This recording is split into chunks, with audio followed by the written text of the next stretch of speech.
Shall we? Welcome everyone to the October 17th to 2023 BOT meeting. Time is now 7:02, and when you're ready, Miranda. Yep. Mayor Billy, Here. Trustee Coombs Ismail.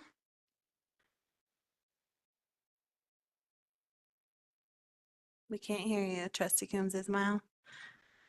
Trustee Corvalon? I am here. Okay. Trustee Coombs Ismail, that may be a you thing. Trustee Severs? I'm here. Trustee Coombs Ismail. Okay, you do have quorum. We have to quorum. continue forward. Mm-hmm. Thank you. The first item of the evening is our consent agenda.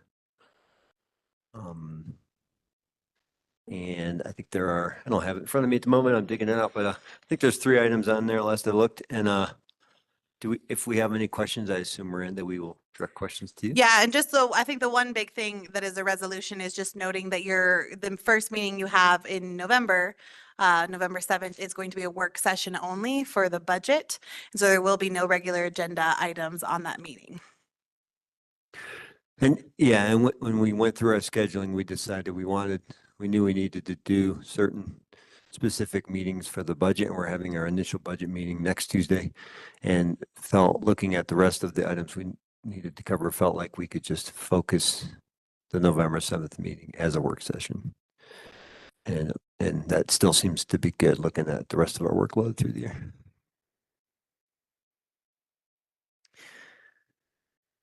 All right, well, I'll make a move to approve the consent agenda. This is Tanya. Second.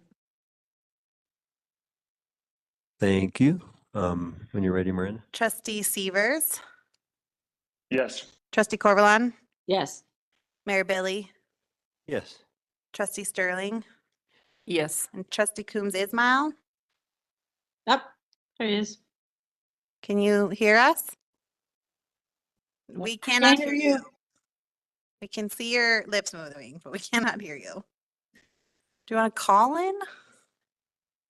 Calling in. Okay. Is that But motion passes, but we won't have a vote from Trustee Coombs Ismail. okay?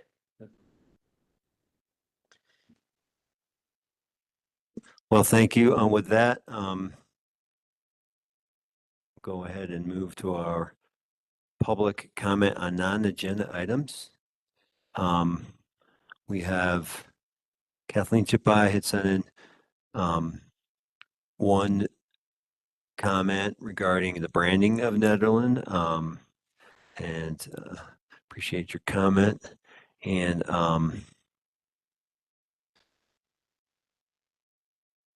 good references back to, which I really do appreciate, references back to Joe Minicozzi's presentation that happened back in 2016.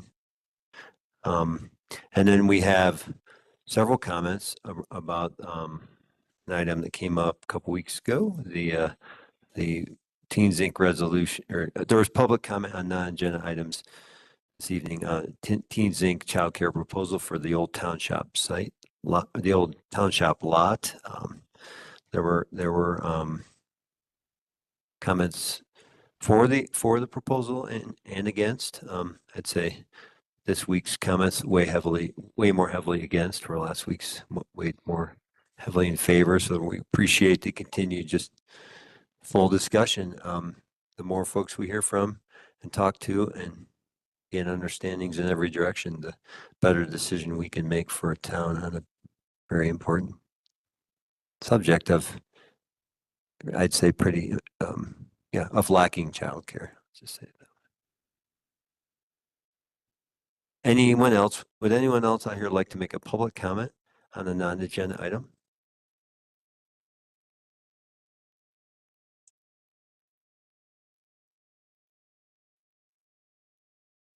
Hey, Stephen. Go ahead and just your name and then your relationship to Nederland and comment. Okay. Hi there, Stephen Lefebvre. I'm Executive Director of Teens Inc. And just want to first thank y'all for the time at the last meeting to go over our proposal, and then just kind of reiterate that, you know, for us, this is, in the community, this is such an important issue that we are ready to take on full steam ahead, and we're really hoping to partner with the town on this. We've seen the comments that have been, and then, you know, and tomorrow or by the end of this week, we plan to kind of put together like a sheet that just kind of says what we said and what we're hoping for, and kind of some of the where we're at in the process with planning, and hopefully kind of address some of the concerns that we saw that came up. So we will get that together this week, send it to you all, include neighbors in that, and make it available for folks to see and invite conversation about any of that. So just thank you again for the time last week or 2 weeks ago. And please reach out, and we're excited to kind of work with you all to make this reality for the town for now and for the future. Thanks, Stephen.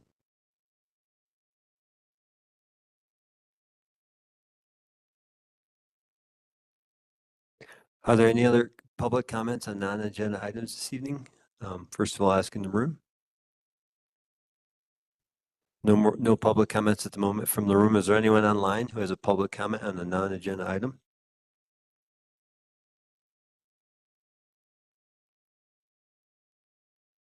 Alrighty then, hearing none. Mayor Billy, can I just Oh, make a couple of of course. comments about Yes. the letters that were written in? One of the things that kind of started to point out or started to become a pattern was this idea that a majority of the folks were from Eldora making the, you know, the proposal for childcare. And I just, from the experience of being in the room, I don't say that that was the case. The faces that I saw in the room last couple of weeks ago were predominantly from within the community who have struggled with childcare, I being one of them. So like it started to take on this pattern that maybe it was a majority of Eldora folks, and that just wasn't the case. Yes, there were Eldora folks that were represented, but I don't think that they were definitely not the majority. And so I just like folks to be aware of that. The other thing that came up in the letters were they were referencing the previously stated resolution. But just, you know, for everyone's sort of awareness, even though that previous board had wrote the resolution, it was written as merely a suggestion, right? That it be used for affordable housing. And unfortunately, what that previous board did not codify and did not force that into a reality. Now, I was also the one that was advocating the most for making sure that there's some sort of equitable swap, or making sure that we do somehow have the ability to still have a plot for affordable housing. How we figure that out in the future, great. But I just wanted folks, because it sounded like some of the language coming through in the letters was that we were bound to that, and it's not. We're not bound to it. However, most of us are very much aware that we have to be looking out for affordable housing just as much as we're looking out for our childcare needs. So those were kind of the two main things that I just wanted to point out in some of those letters that we received. Yeah, that's a great point. I mean, they took the step, they stated their intent. They even stated the steps that would need to be taken. They did not take those further steps. Yeah. And just like decisions we make along the way, a future board can decide to go any direction they want. And so I'm not saying or committing to one way or the other where we're going to go, but we are just trying to clarify, and we got legal counsel on this, that to make sure that we were reading this correctly. But indeed, that resolution is a statement of intent and no more.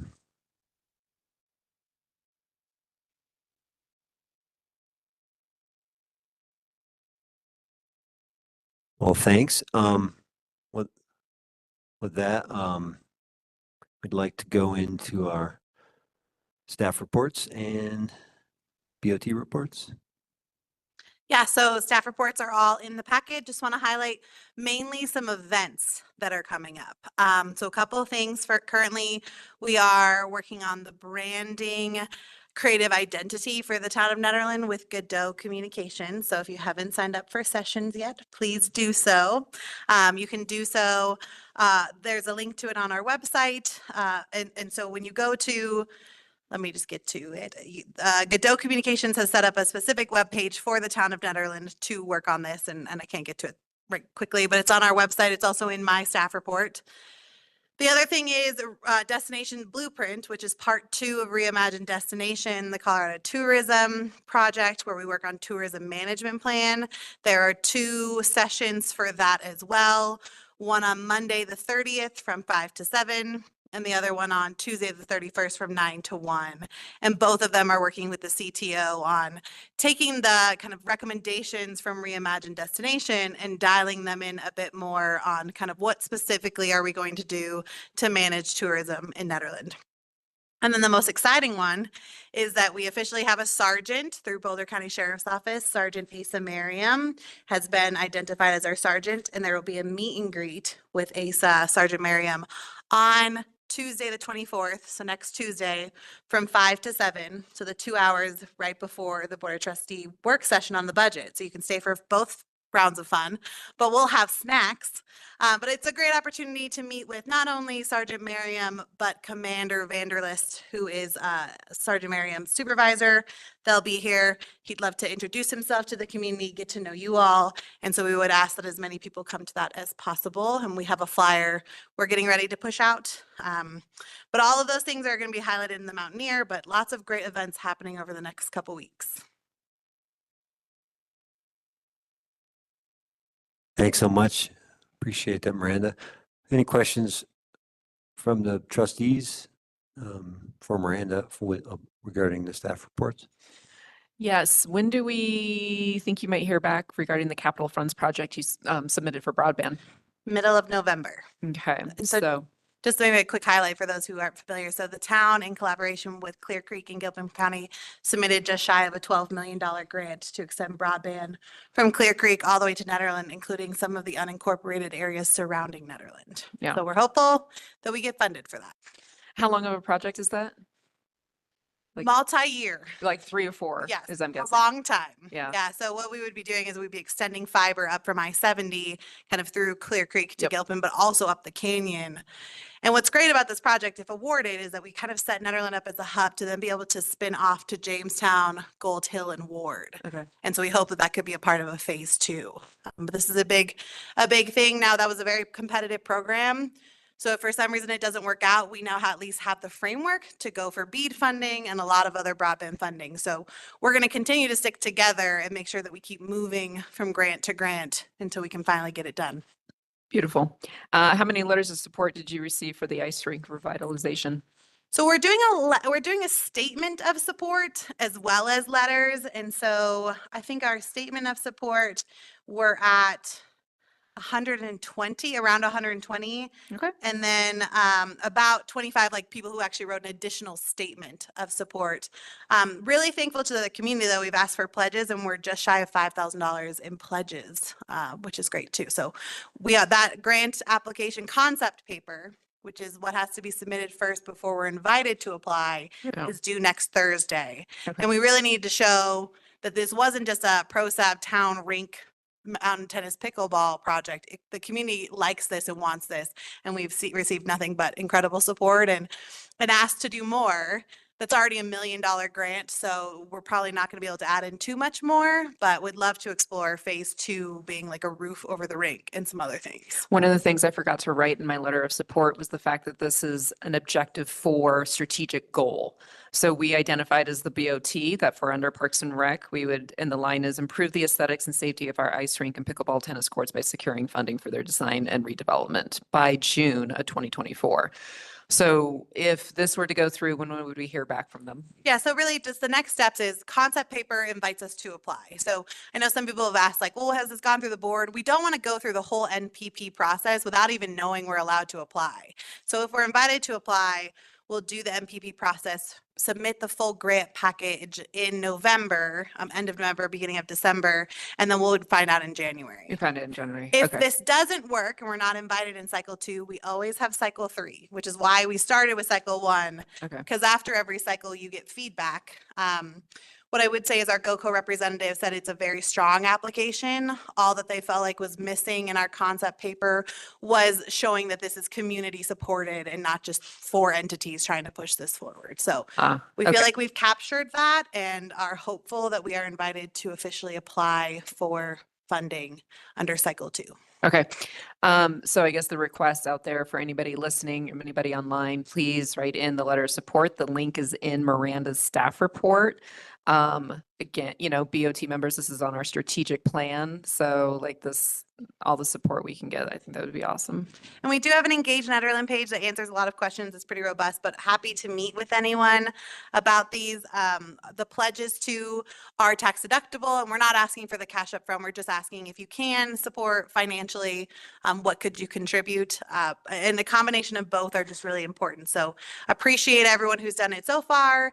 And we are doing kind of that final push here for the last round before we submit. And so so if you could clarify too, the pledges and the community donations or whatnot. So how does that look how does that look with the applicant? What does it go to? Yeah, so it shows the community support in that the community is willing to financially get behind this. It's one thing to say letters of support, but if we're looking at kind of a diverse match between in-kind, town money, rink money, pickleball, tennis money, and community funds, even if it's $5, it really goes a long way in saying the community not only cares about this, they're willing to take their financial resources and put it towards that to give us that really diverse match. Okay, cool.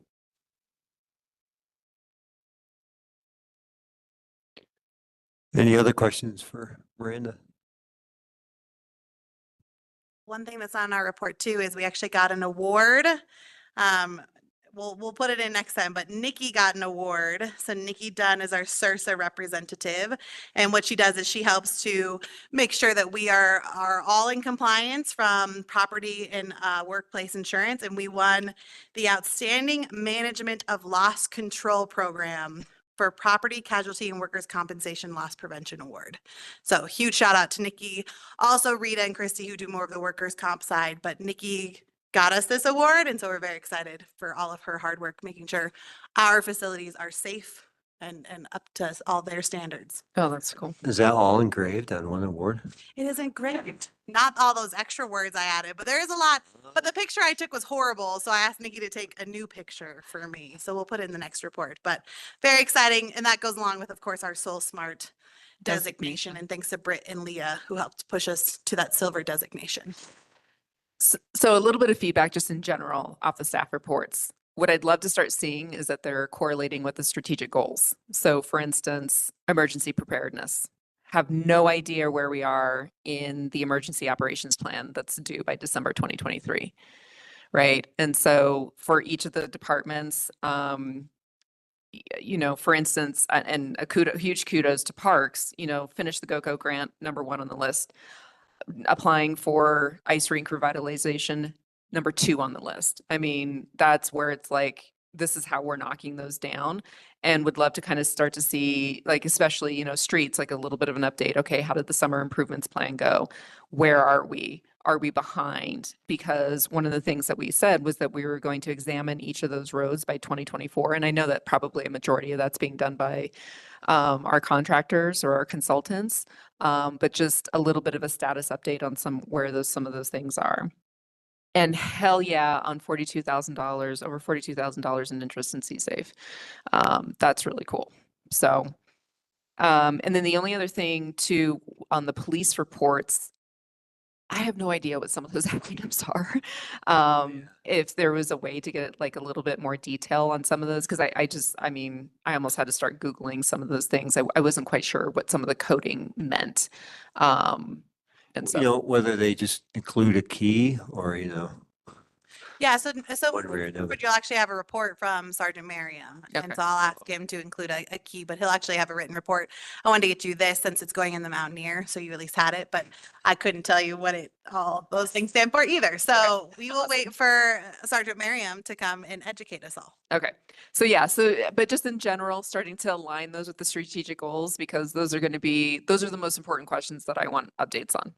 Absolutely. Yeah, so we do meet monthly as department heads, and the first thing we do now in our department head is to actually go through the strategic plan every time. So we'll make sure to add sections to all of our staff reports highlighting just that. Thank you. Appreciate it. Thank you. Any more questions for Miranda or the staff?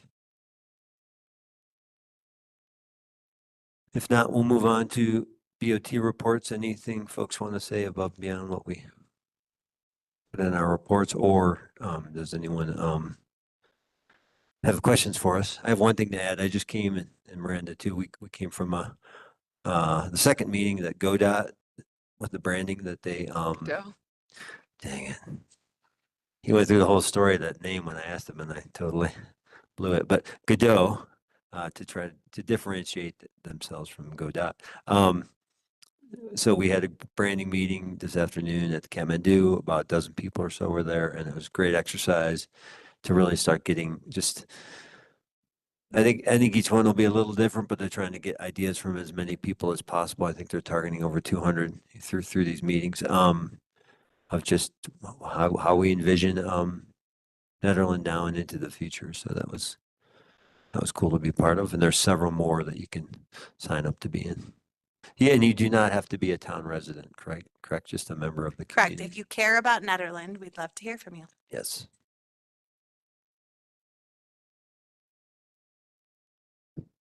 Any other clarifications on your reports? I'm hearing.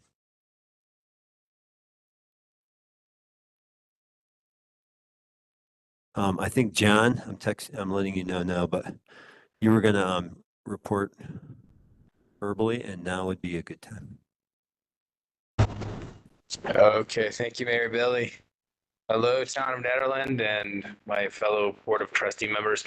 I wrote in a letter earlier today with the same intent, but I just wanted to tell you, sort of person, that I am resigning from my position as the trustee for the Town of Nederland as of today.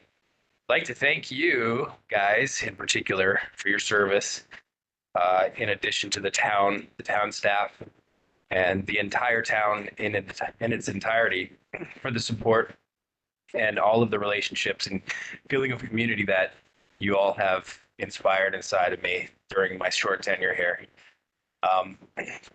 It's the enthusiastic help of Trustee Mayhold and Billy that have jumped in to help me find a replacement. And I really appreciate you guys in that process. And again, I want to thank the town, and I want to thank the board in particular for everything in supporting me, but the town that we love during my tenure here. So that's all I've got. Thank you so much, Billy, and I'm gonna miss you guys. Thanks. Oh, hey, this is Tanya. What's this about a replacement? Yeah, that is something we will talk about. Well, you can't just replace somebody. It has to go through a process. Correct. Agreed, 100%. So, Yeah, you that's all know, right. it's not like sorry. we groom No, somebody Tanya, to I give us a apologize. replacement. No. Yeah, He Okay, missed there's a democratic process involved with this. It is. It is. You go, Voice girl. consent, You got it. You Potential go, girl. candidates. You are in the Yeah. majority No, on that Tanya, thank you for opinion. clarifying. That was Yeah, that I'm was sorry, John. We can't just be like, your best friend can't just Words. come out in. This is a democratic process. There's got to be at least a 2-month Oh, leeway. agreed. And I apologize. That was my fault, Tanya. I spoke out of turn. And I think what Yeah. the intent It is to really gain bothers support. me that you guys have a replacement lined up.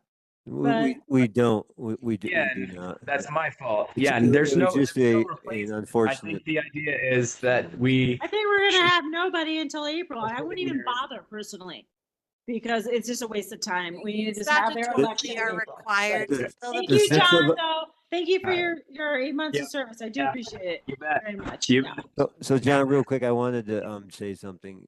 I appreciate, that you stepping onto the board, stepping into this role. And I know it was challenging at times and uncomfortable at times, and as it is. But I appreciate the work you did. I appreciate getting to know you more. I know we did. I just have to tell everyone, I want to point out kind of who this John Mountain actually is. One day we were riding, I ran into each other at the bus stop, and I was heading down to Boulder. He was too, and we sat together, and then we got down there. We got off the bus stop, and the bus stop in the winter, it can be kind of a rough place. And there was, a lot of homeless folks there. But this one fellow was sitting there. He was in a wheelchair. His nose was running. His pants were down. He couldn't get his pants up. And I was just kind of in like auto mode, busy mode, just marching on by him. And John and I walked by him, and John goes, I can't. And he turned around and walked back and started helping the guy, and we helped him and pulled up his pants and got him situated and wiped off his nose. And that's who John Mountain is. So if you haven't gotten to know him, I hope you do when he comes through town, because he's a great guy. I did not expect that story to come out. But Well, it's a great Well, story, hey, dude. You reminded me to be a human, so I appreciate it. Thank you. as much you as it was me. We worked together on that. So thank you. And I think the town, I want to say it again, I think the town is lucky to have you. And I think the town is extremely lucky to have the very, very capable and intelligent and thoughtful and very well connected members of the board that they do. And also, hopefully, I can reiterate that the idea is to recruit people to put their names in the hat to be elected, not to replace me directly as a sort of one-for-one replacement without going through the due process. So hopefully, I'm sure you guys have plenty of good candidates. And thanks for saying that, Billy. That was really kind. Appreciate that. Oh, I mean it. Thanks, John. Thanks for stepping up, John. Can you guys hear me now? Yes. Yeah, sounds good. Thanks, John.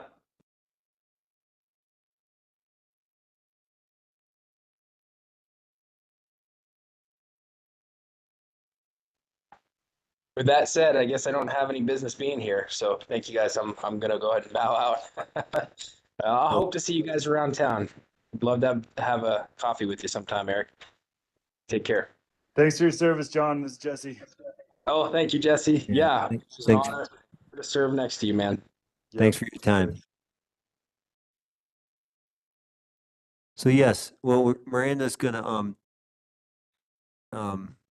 describe the actual process of replacements. Yes, as Trustee Corvalon noted, there is a process outlined in Colorado Revised Statute 314303 that says that the Board of Trustees has the power to fill a vacancy by appointment or by ordering a special election. You have to make a decision on how you want to fill the vacancy within 60 days of when the vacancy occurred, so 60 days from today. The plan is to bring back before the board on November 21st that vote for you to decide how you want to fill the vacancy. So really, once you decide, then the board will kind of assess. If you say you want to go the appointment route, you'll decide how long you want to give for applications. And so those are decisions that you can make depending on which route you want to go. Obviously, if you want to do a special election, you would be running elections pretty back to back. But So we can't throw the special election in with the April election. no, I don't believe so. I don't believe you can hold for that long. What is the timeline that we can hold for? I mean, you've got 60 days from today, but we technically don't start calling and doing the election process until January. Let me get back to you on Okay. that, because I'd like to do a little calculation on the election calendar to see if you happen to coincide, in which case we'll come back to you with legal guidance, but there may be an opportunity to go be short a member until the. And we can Yep. talk through this, but we have some big items coming up before April, and it might be unfortunate to have an even number of trustees. So it's something I just want us all to chew on for a couple Yeah, weeks. so we'll come back to you with a couple options, of course. How would it work if you went the appointment route? How might it work if you chose to go and just see if you can roll it into your next regular election, or what the special election is. So we'll bring that to you on November 21st for you to start talking about. But of course, you'd have to make a decision by December 17th, how you want to go about filling the vacancy, not who fills the vacancy. Agreed. That sounds good. Thanks. Any questions from Miranda on that process? Okay. Thanks, everyone. I appreciate your reports. Everyone given in your reports. That was great. And now it is time for our informational item being presented to us tonight. Presentation by EFA, the Emergency Family Assistance Association, and I apologize. I got to look real quick to get your name, Julie. Hi, Julie. Be a pro at that after those years. Hi, I'm Julie Van Domlin. I'm the Executive Director at EFA, the Emergency Family Assistance Association. Thank you for the opportunity to do an informational item on EFA's role in the Nederland community. We are an old nonprofit, and I've got a PowerPoint to guide the presentation. So we're an old nonprofit. EFA's been around for over 100 years. We're a community-based safety net and family resource center. We have programs that go from the immediate emergency stabilization through to longer-term, deeper family development work. We have 4 direct service programs. One is basic needs, and that's probably what's best known in Nederland. That's kind of a one-stop shop for resourcing and referrals and direct financial assistance for rent, utilities, medical, dental, some transportation. We run a food bank in the city of Boulder, and up here we work with the Nederland Food Pantry. We have housing. Our housing program spans across Boulder County. We have 8 sites and 64 apartments for families with children that are going through housing instability and episodes of homelessness. We have both kind of short-term, which is kind of free and for the first 3 months, and then longer-term transitional up to 2 years. But we are not permanent housing. That's the Housing Authority. We also have a program for children, youth, and family with parenting focused support. We have parent support groups. We do consultations for universal pre-K, and we work a lot with the families in our housing to make sure children are resourced and their needs are met. We have an advocacy program that we call Strategic Education, so that we don't scare anyone. And it's basically to bring what we are seeing in the community to elected officials like yourself and to public policy. And we take positions on public policy stances around the county. But I came tonight to talk about our mountain activity. So EFA's always served the mountains of Boulder County, and our territory is BVSD mountains, so not St. Vrain Lake. We don't go as far as Allen's Park. It's Nederland, Ward, Jamestown, Gold Hill, the BVSD area of the mountains. And in 2016, we started a staff position called a Mountain Resource Liaison based in Nederland, and opened an office in the community center right around the corner, so that we could be closer to the community and to those in need in the mountain community, and rather than having to come down to Boulder. So the Mountain Resource Liaison is Kelly Garcia Payne, who I think most of you know. And she provides resources, referrals, direct financial assistance for people living in the mountains, and the eligibility is that you must live in Boulder County. So I know that's an issue for folks that live in Gilpin, and Kelly has referrals into Gilpin, but we only can use our resources for Boulder County, according to our bylaws. We support other service providers in the mountains. We provide funding for some of the mountain transport lines through VIA. Kelly helps represent EFA here and works with other local community leaders to identify gaps. We also support, this is the reason I actually was invited, we have a new housing site in Nederland. Not so new for you because it's the old hotel, but it was new to EFA. And so we've been able to add in the last year housing up here for our overall housing program, and I'll get into the details. So I want to just share with you kind of what we're seeing on the basic needs front. Oops, I think the mountains got, well, we got cut off. Our fiscal year ends at the end of June. So basically in the last 12 months, in our fiscal year of 2023 that ended June 2023, we saw a 68% increase in folks coming to EFA for basic needs assistance in the mountains. Like in the year before, in FY 2022, 103 households. That's not just Nederland, that includes the other areas of the mountains, but it's largely Nederland. And that went up to 138 this past year. Our direct financial assistance vouchers went from 100, almost doubled from 162 to 312. So each household that came for like a basic needs appointment probably got support in two things. Like it could be medical plus rent or utilities plus rent. That's what I mean by vouchers. And the amount of money provided more than doubled to the $255,000 that's there. That's just direct financial assistance going into households in the community, largely in Nederland for the most part. That level of need we're seeing across Boulder County, and for us this year, it is scary. You know, I always say, well, we can figure out a way to help and we'll figure out resources. EFA is largely funded through private donations.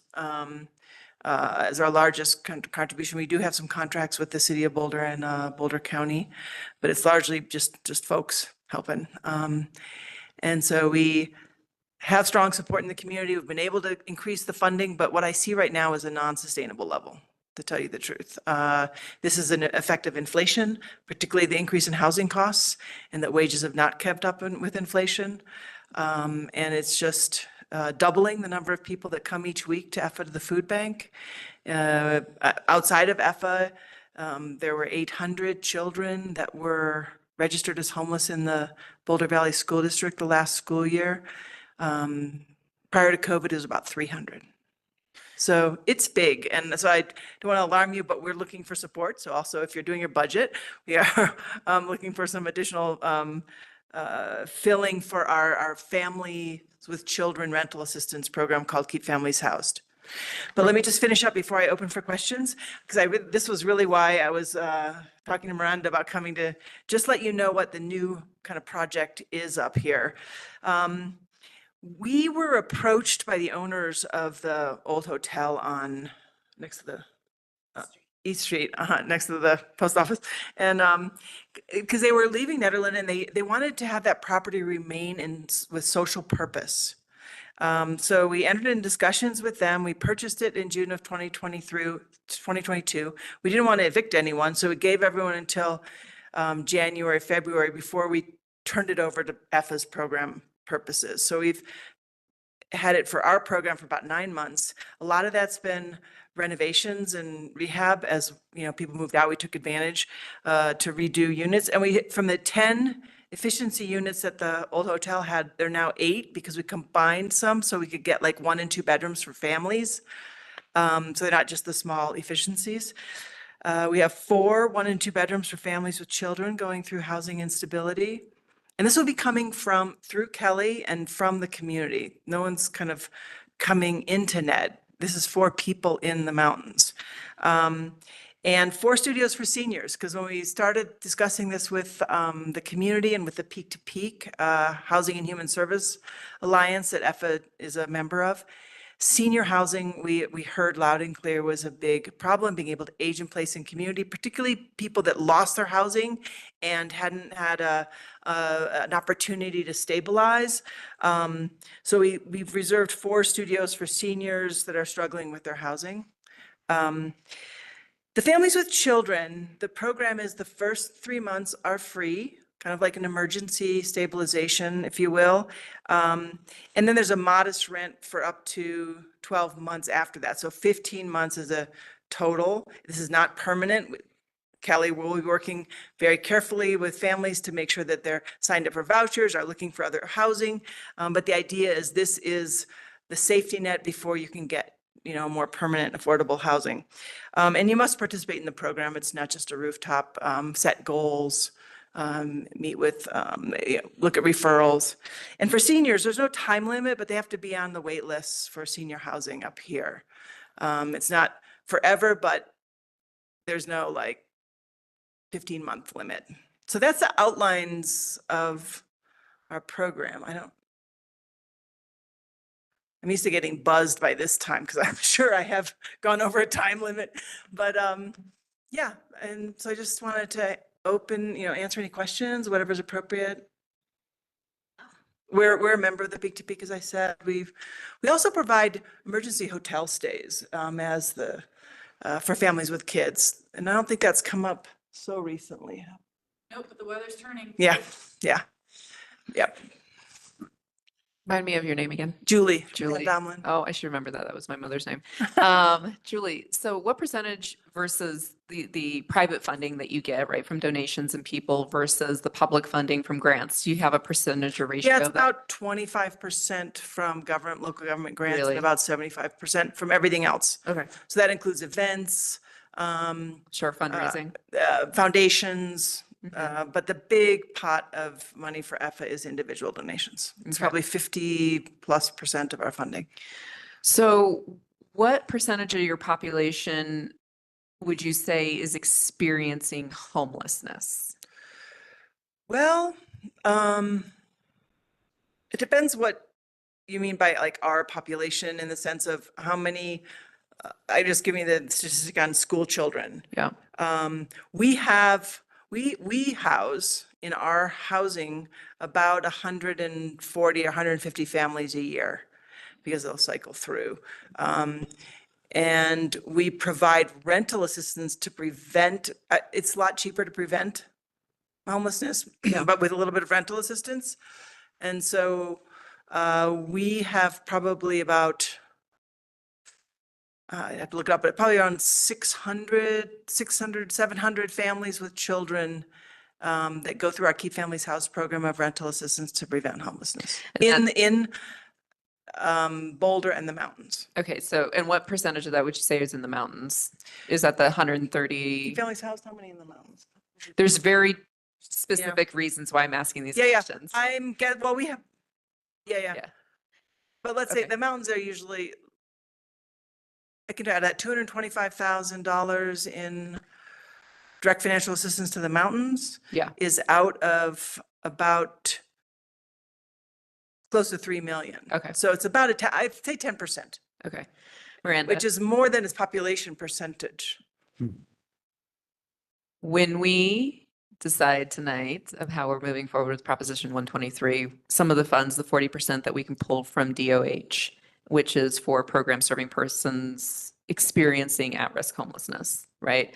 I'm sure you know those funds, but is there some way, if we're making that commitment, that the mountain region, because Have a pot. obviously that would be what we're primarily more focused on, not just the rest of all of Boulder County, but us as a community in Nederland making that commitment of affordable housing, there is that piece of the pie that can go towards at-risk homelessness. Yeah, so actually at-risk homelessness services are not Prop 123 specific. So you don't even have to enroll in Prop 123 to be eligible for it. If the town of Nederland wanted to apply for those funds in collaboration with EFA okay. in the effort of just moving the funds really through town to EFA, that is an opportunity that could be explored. Okay, all right, okay, so that's wonderful. That is wonderful. That is really great to hear. And I think that there could be some really awesome opportunity for us to collaborate on that. Is there anything specific to Prop 123 that they can also access with our partnership? I mean, if EFA was willing to continue to support housing, I think the biggest thing is, if the town of Nederland, an example might be if the town of Nederland built the housing, does EFA maybe have the capacity to? Put a transitional or something Right, here in there. to oversee that, because I think that where the town of Nederland always struggled with building our housing is we don't have the capacity to then run like an affordable or transitional housing program. We but can EFA run the does. transitional. Affordable, like permanent housing is beyond our Scope. scope, Okay. but we are huge cheerleaders of this. So like when the Tungsten Village was being discussed, EFA was very supportive and got, helped with the letter writing campaign and stuff, because that's where the folks that are housing insecure, that is probably the only reliable exit to housing security in the, is permanently affordable, some kind of permanently affordable, or mobile home parks, frankly. That's Yeah. what we see. Prop 123 does have to be deed restricted affordable housing, so that's good to know. Yeah. Okay, so, because basically, like, the old hotel is technically transitional housing. Yep. Right, okay, so you would be able to help from a transitional housing standpoint. However, you know, it's a little bit of this tricky situation because your transitional housing is built on the premise that these folks are moving into permanent housing. Correct. And if we don't have, I mean, it'd be interesting to know like how you do that because So- we do not have a lot of affordable housing up here. So we have in our program across the county, we have housing sites in Longmont, Lafayette, Louisville, Boulder, and Mhm. Nederland. And we have a measure, we call a successful exit, which is someone moves on to affordable at 50% of your income, not 30%, because we think it's Okay. realistic. I mean, so 50% of your income, that it's adequate in size and safe. So you're not in your car, you're not, and our success rate is about 85%. Okay. So we work hard at it. We have, resources, we get people signed up, we help work on savings. We can provide help with deposits. Sometimes, you find a place, but you don't have the first and last and, that kind of thing. So this is what our staff like Kelly does. So, and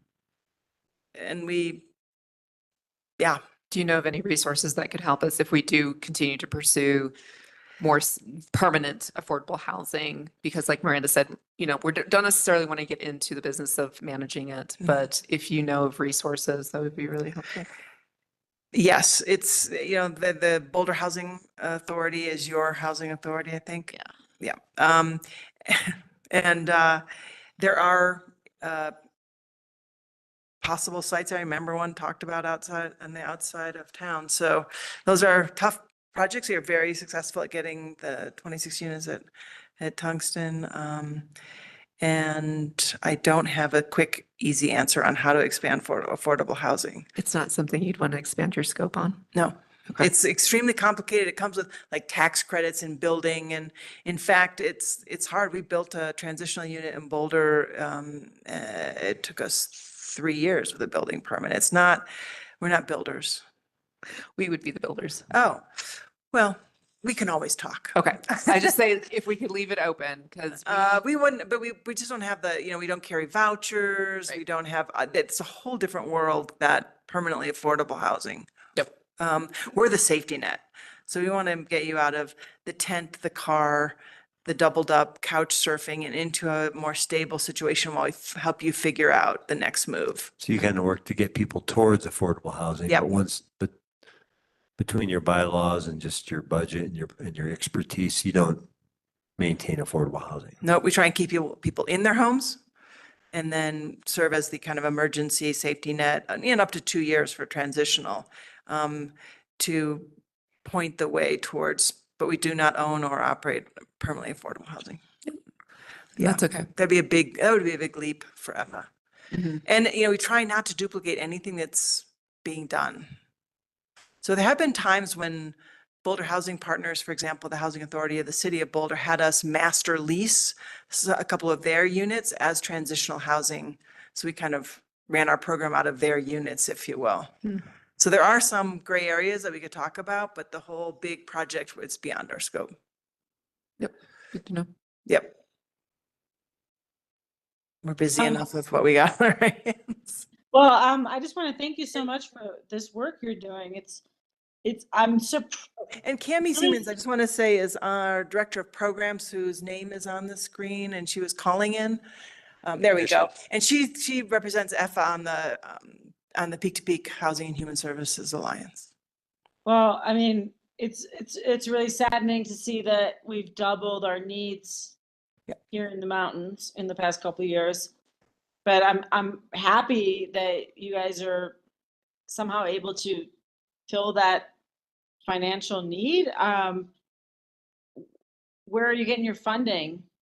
Well, we saw a big increase in funding during COVID. I think people were really motivated to help their neighbors and friends. And there was a lot of money coming through foundations and one-time government, pots that showed up. And so there was a lot of money, but we've seen it come down since then. And we're just trying to guess like, what's the new normal?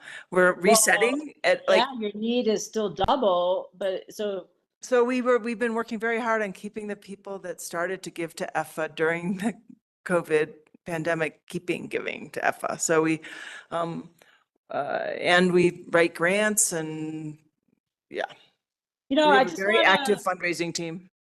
I want to thank you guys so much for the work that you're doing.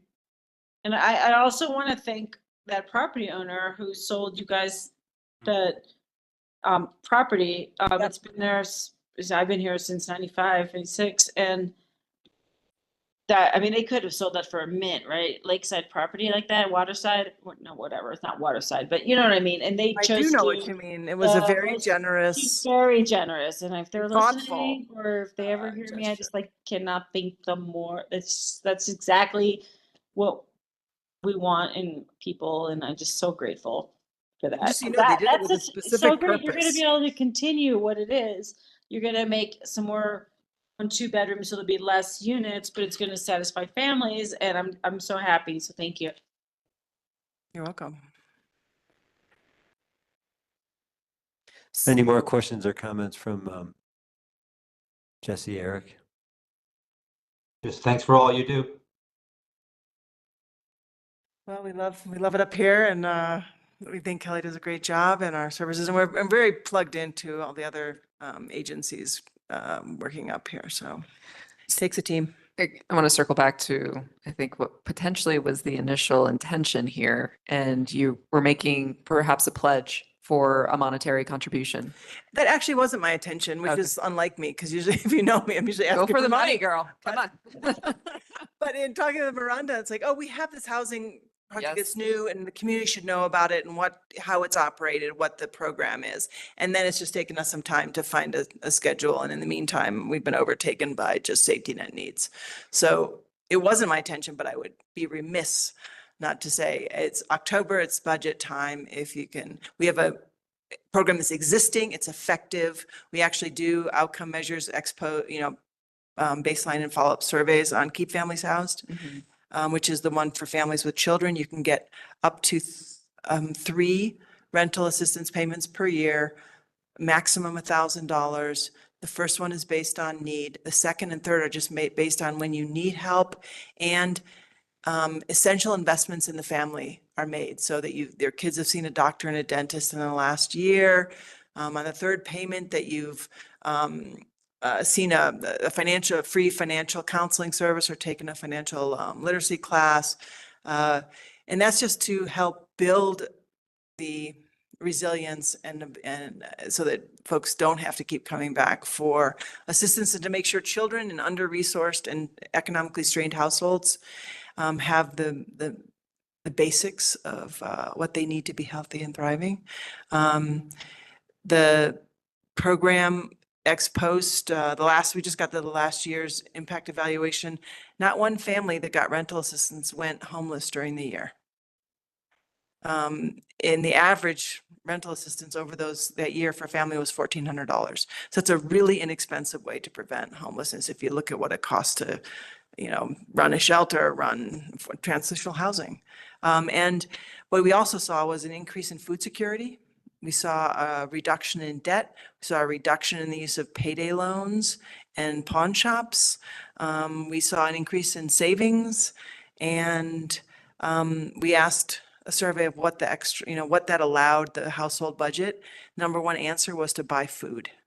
So it's a very effective program. We have the infrastructure in place, and we're just seeing demand overstretching our resources right now on that. So I could give you a number, 50,000 would be great. Appreciate That's a helpful. business owner that can lay it out there. Real numbers would be what we need. But honestly, anything you can help. The city of Boulder funds this coming year, because they've increased theirs, looking at the need, they're at almost 500,000 for Keep Families Housed, which is the families with children. Not just, we also have rental assistance one time a year for individuals, and in the community. But for families with kids is where we focus more of the resource, like a more intense support. And the total program across the mountains, the city is about $900,000. So just to give you an idea. Okay. Yep. Great, thank you. And what was that program that you both were talking about? And I didn't write it down fast enough. And then Miranda clarified, It's we a- don't need Prop 123 to get those funds. What was the? Keep Families Housed, is that what you're? It's DOLA, Oh. it's through the Department of Housing and, Oh, yeah. So Yeah, it's all of, DOLA. all of their homeless programs don't require a Prop 123 commitment. It was just on our Prop 123 sheet, like of the different funding sources that we could access. And so, but And it's worth mentioning that family homelessness is often forgotten or overlooked in the face of adult individual homeless, particularly in the cities where that's seen as a security and a public safety and a issue. And yet, not only is it pervasive, I've given you the numbers, but also it has lasting effects on the lifetime of those children from studies. So it's really important that we eliminate that. Yeah.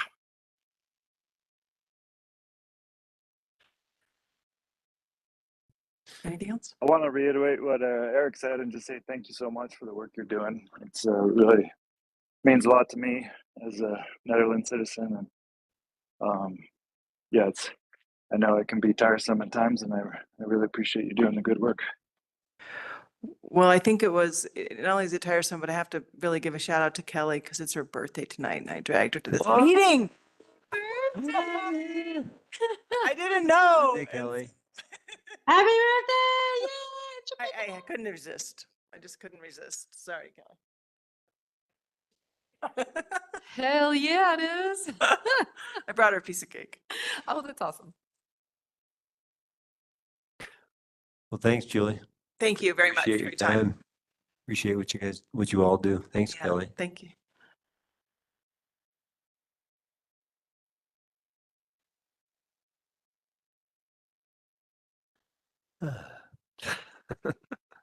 So, yeah, it was a feel good one.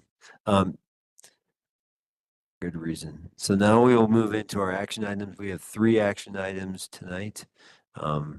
Volunteer driver program, the Prop 123 commitment reconsideration, and the Masters in the Environment capstone application. We'll go right into the volunteer driver program. Okay, so tonight before you is the Peak to Peak Volunteer Driver Pilot Program, and I'm joined in the room by subject matter experts. So we have Angel Bond online, and then of course Katrina Harms, who have been supporting a lot of the transportation initiatives. And actually, Angel was the one who brought this to me. So just a little context. Boulder County has been looking to establish and operate a volunteer driver pilot program. They identified that as a priority for them in their plan that I attached, and Angel spoke to you about that when she came this time last year. So really what this program does is a door-to-door assisted transportation services for seniors, individuals with disabilities, and low-income individuals who live in rural and mountainous regions in Boulder County. In order to execute this program, they need a fiscal agent. As you see in their application, the original intention was to go through the food pantry. However, at the time in which they were awarded, the food pantry was going through some leadership transitions. So Angel reached out to me just trying to see, like, are there other options? And ultimately, we just felt like town is the best fiscal agent for this. We, for a couple of reasons. We obviously are already familiar with how kind of Boulder County contracts work. We have them in many different capacities between the sustainability coordinator, the EcoPass, we're a vendor with them. We understand their reporting requirements. So this really does tie in nicely to what we already do with them. Again, kind of similar to the sustainability coordinator, we love to be able to be, in essence, almost that fiscal agent because you can provide additional supports around that person. Whereas if the volunteer driver maybe went through a different, like a nonprofit, they might not have me and Peter and Macy and Britt and a lot of that admin team and our finance crew, where it takes it from a person of one to being kind of surrounded by a support system for that. We do that for Leah, and we would be really honored to do that for a volunteer driver program manager. Definitely feel like we're well set up for that. And I knew that the board would be like, and how does this tie to the strategic plan? So for me, you're really looking at ways to enhance equitable transportation.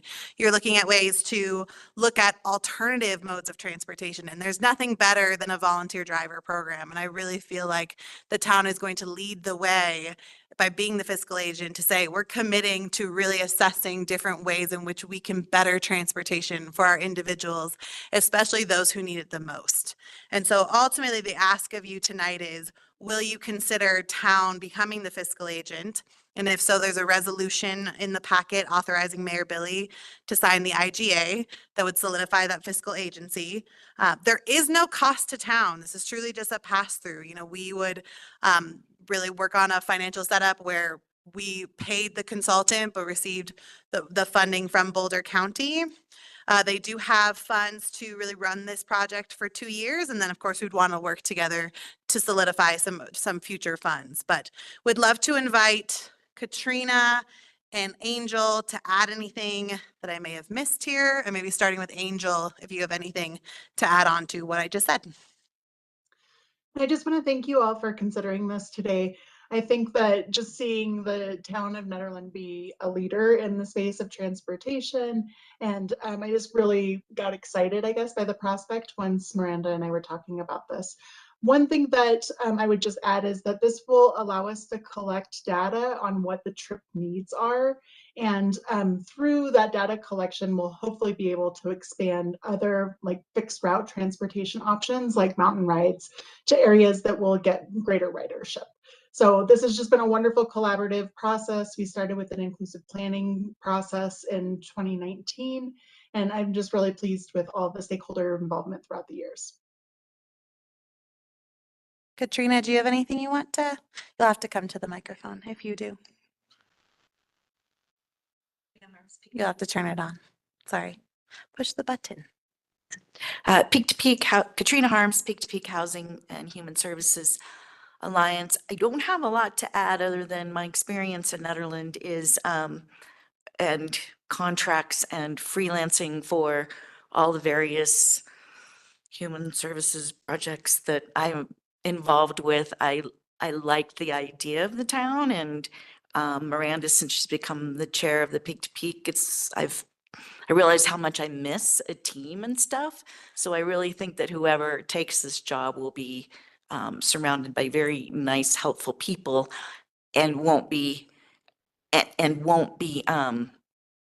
subject to looking for a copier or looking for something. And the other part of it is the data part. We have very little data mountain specific up here. We're trying to pull it all together. But the fact that this will be run in the mountains and collecting data on the rides, we'll get a bigger idea of what the needs are in the mountain region, because these will be people who need rides. So I think we'll be able to get an idea of what some of the other human services needs are going to be. So I think it's great. We're bringing people in on mountain rides. It's another connection to mountain rides. We had 60 riders in September, going to be enough to shop and going to the community center. So I think this just really will reach out to some of those additional areas until we can get a little more funding and expand some of the other projects. Since Mayor Billy has stepped away, I don't know if Trustee Sterling, Sure. you want to kick this off if your Sure, here we questions go. for staff. Does the board have any questions? Yes, I do. This is Tanya. Do the staff have any problems with any of the staffing issues this might entail?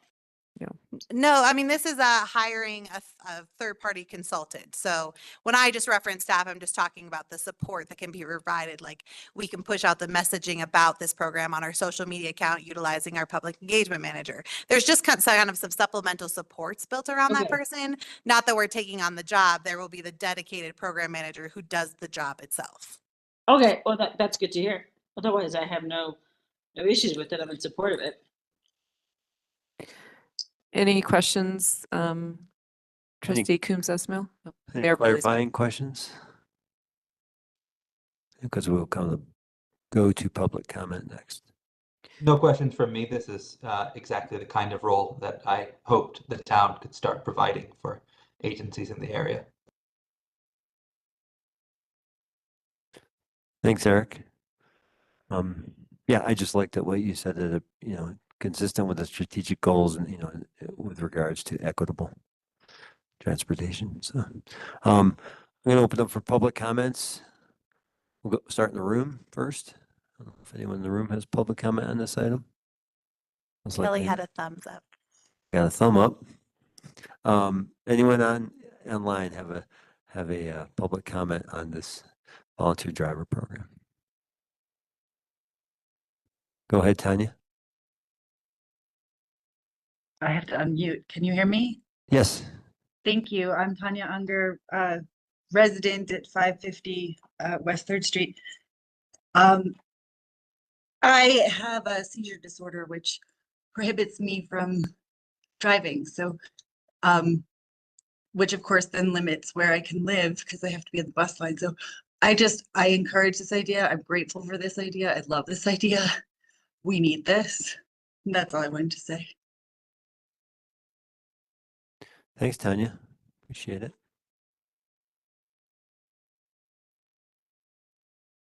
Any other comments, public comments on this item? If not, I'll bring it back to the board for further questions, discussion, and a motion.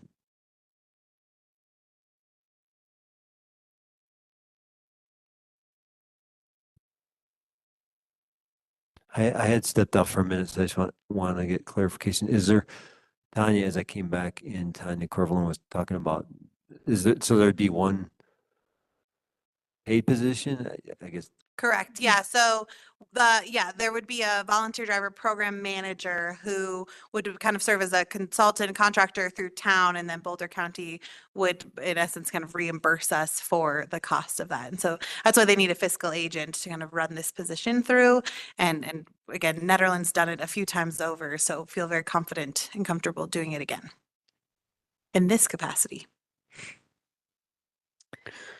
I make a motion to approve resolution 2023-47, authorizing Mayor Billy to sign an AGA with Boulder County to serve as the fiscal agent for the volunteer driver program. I second I it. second. Woo! Okay. Trustee Coombs Ismail, Yes. Trustee Severs, Yes. Trustee Sterling, Yes. Mayor Billy, Yes. Trustee Corvalin. Yes. Great. Thank you. Thanks, everyone. With that, we'll go to our second action item of the evening on the Proposition 123 commitment reconsideration. Okay, so before, in September, the Board of Trustees approved Resolution 2023-42, where you decided to use the state median income type to increase affordable housing in the town of Nederland by 7 units over 3 years. You directed me to go file the commitment. I did it, and I've had it returned 3 times now with varying feedback. And so I've really just captured 2. One was just there was an error in just kind of some numbers I put in, but really 2 specific. They keep pushing back on arguing that the state median income type is not really that appropriate for the town of Nederland. And they're asking for your consideration to use different AMIs that would bring you closer to 12 to 13 units over 3 years instead of the 7. So very specifically, I'll just say they understand that the AMI of Boulder County is not necessarily reflective of Nederland. That being said, they also feel that the state median income is much lower than Nederland. And so we kind of swung the pendulum maybe a little too far by trying to say that we're going with the state. They're asking that maybe we want to consider Larimer County instead. And if we use Larimer County, that's an increase of 12, where Boulder County is an increase of 13. And that felt more appropriate to them. They also kind of talked about, that they need to make sure that, in our narrative, we talk about how the income limit really reflects that of the local housing and workforce needs. So if we're going to use the state, I think our housing situation might look differently, but truly we do have an AMI that's in the six figures. And so really recognizing that, while maybe we feel like we can only do 7, the ask is really to commit to what does your community need based on your AMI. So they are looking that we better reflect whatever income limit we choose. If it's not Boulder County, we need to really explain how that reflects the local housing and workforce needs better than our local Boulder County. So unfortunately, there is no number to call. It just kind of comes from this like general email address. And I talked to Chris LeMay, our DOLA representative, and he just said, sorry, I can't help you. And this is happening to other jurisdictions. And so we're not alone in it, but nonetheless, really the ask of you is twofold. It's, do you want to increase and go with Larimer County or Boulder County and make a 12 to 13 affordable housing unit commitment over 12 years? Or do you want to stick with 7? And if so, Over 3 or years. 3 years, sorry. And if so, if you want to stick with 7, I need better guidance from you on exactly how I'm going to sell it, or not really sell, advocate for this. Try to be kind of creative. And in my application, I said things like, this is what the town feels like it can do in terms of housing capabilities, land capabilities, recognizing we have some kind of limitations on what we can develop, but really kind of the pushback is that's just not consistent with your AMI. Just a reminder though, within 3 years, it is just permitting. So it doesn't mean these structures have to be built. It means that by 2026, you need to have permitted 12 units. So there's a lot of opportunities there, but of course, it's a lot of private-public partnerships and conversations to get this to happen. I did include, as requested by the board, all of the funding opportunity. Nothing's currently open right now, but the excuse me, some of the housing that comes after the housing needs assessment is about to open. The housing planning grant, which provides some funding. So things will start to come, but I think us knowing our baseline is going to be important. So that's the conversation tonight is, are you increasing or are you staying with 7? We really just need guidance either way. And we have to make a decision tonight because the filing must be done by November 1st. So, I mean, just to be clear, they rejected it. So Correct. So if we were to stick with 7, we have to come up with some. I guess a little bit of a style. I mean, and it can't just be, we don't have the land, because some of the conversations when this was being presented is like, you can convert houses that already exist to be deed restricted. So the land conversation is really not a strong argument to say, oh, we don't have a lot of vacant parcels, because there's a lot of alternative ways to meet this number. So yes, I don't think it's staff's recommendation that you don't stick with your 7, that you actually look at 12 or 13. Since they said you could use Larimer's, you could go with that, or you could make the big commitment and go ahead and go with Boulder County and do that increase of 13. I think part of it is because, where the land is not an argument is because they're supplying funds, the land secure funds where you can go in and you can go and purchase the housing and then deed restrict it to be affordable. Correct. Yes. So they're providing the avenues and the pathways in order to make that happen. Right. And we don't have to develop it. That's exactly right. to Trustee Sterling's point. It's not about like we have to build it. Sure, that's an option. You have vacant land, you build it, but you could buy triplexes, duplexes. You have many opportunities here, or you can ask current homeowners or to convert theirs. So I think that's the argument, is that perhaps we looked at it a little bit of this is all on town, and in many ways it's not, because you have so many different options and you do a little bit each year, knowing that you need to get to your ultimate number in 3 years, but we just tackle this a little bit at a time. And we have an incredible housing subcommittee in the Peak to Peak Housing and Human Services who is happy to support us in these initiatives, will help us keep this going forward. So it also has that support from an outside entity to make sure that we meet this goal. Silly question. Can ADUs be deed restricted for affordable housing? I'm not a deed restriction expert, but I Okay. can look into that. Maybe that's something that we can ask our Bohannon Houston Yeah. Consultants. Miranda, how much money is available? Like, A lot. Yeah, I mean, millions. It's obviously not just for it's us, going but to take millions. I mean, to buy properties and convert them and then expect to not get your money back on it. So it's possible that the grant itself could fund the purchase of these properties, and in that sense, there is no mortgage to pay or anything like that. Am I wrong or right? Well, yeah, No, you're one of right. the pillars is You're right. land acquisition, so that's something that could be done.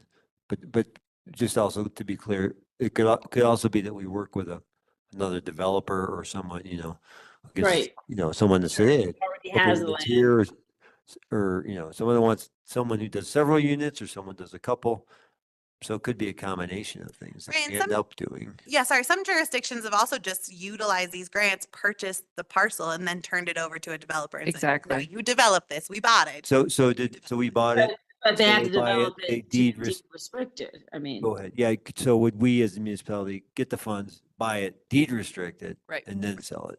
Yep. to be- Okay, Yep. yeah. Or then provide it. I mean, obviously you're going to, what's happening before the planning commission is really those incentives. We need to incentivize a builder, a developer to want to come in and do deed restricted homes. And so sure, if they got the land for say free, that's an incentive, or if they know their PIF fees are going to be waived. I mean, this Prop 123 is the start of a lot more conversations before you all as a board of trustees about how you are going to make this worth a developer's be interesting to a developer to want to come here and build this. Now, the well, great it's, thing it's is, an oxymoron, in my opinion, because developers are, from the definition of developer, are usually there for profit. And this would be somebody willing to, well, we make the profit happen from the subsidizations that occur. So they're not losing anything and they still Yeah. make their profit. Yeah, That's 'cause basically there's how it even has money to out happen. there.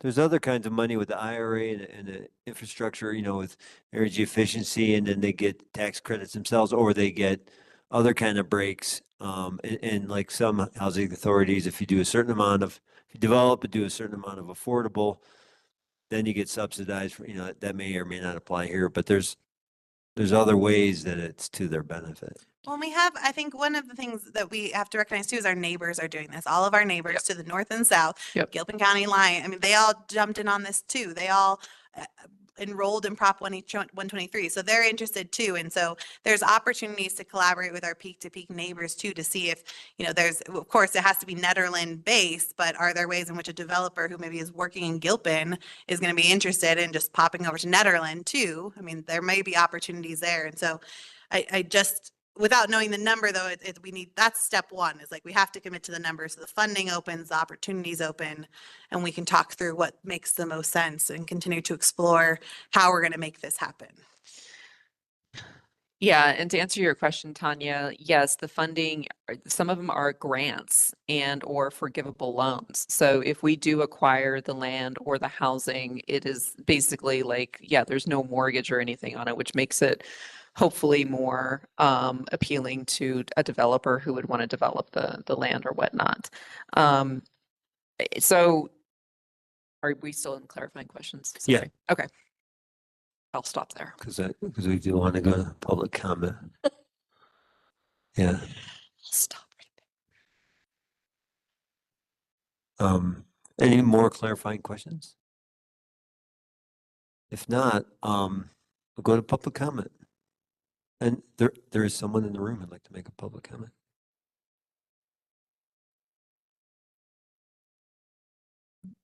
Katrina Harms, Peak to Peak Housing and Human Services Alliance. I've attended a couple of housing conferences over the last couple of months, and we talk about building and acquiring, but I have to believe that there's more property owners and landlords like Sally Braun and the hotel that she gave to EFA.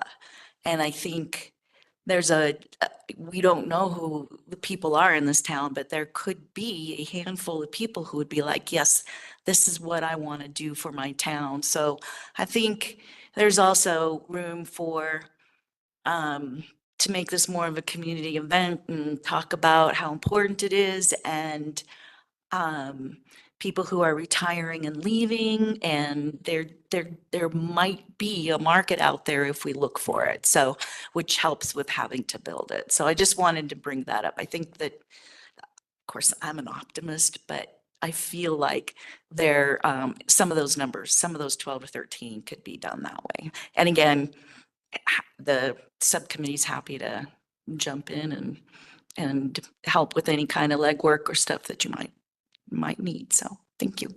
Can I ask you a question, Katrina? If you like 12 or 13, which and why?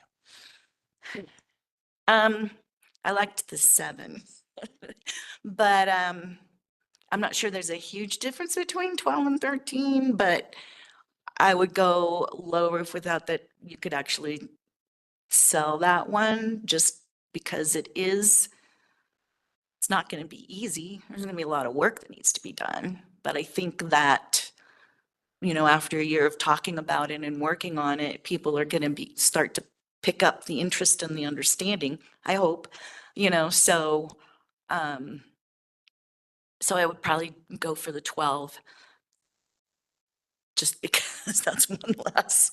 So that's kind of where I'm at. Okay, actually, thank you, Katrina. Anyone else have a public comment on this?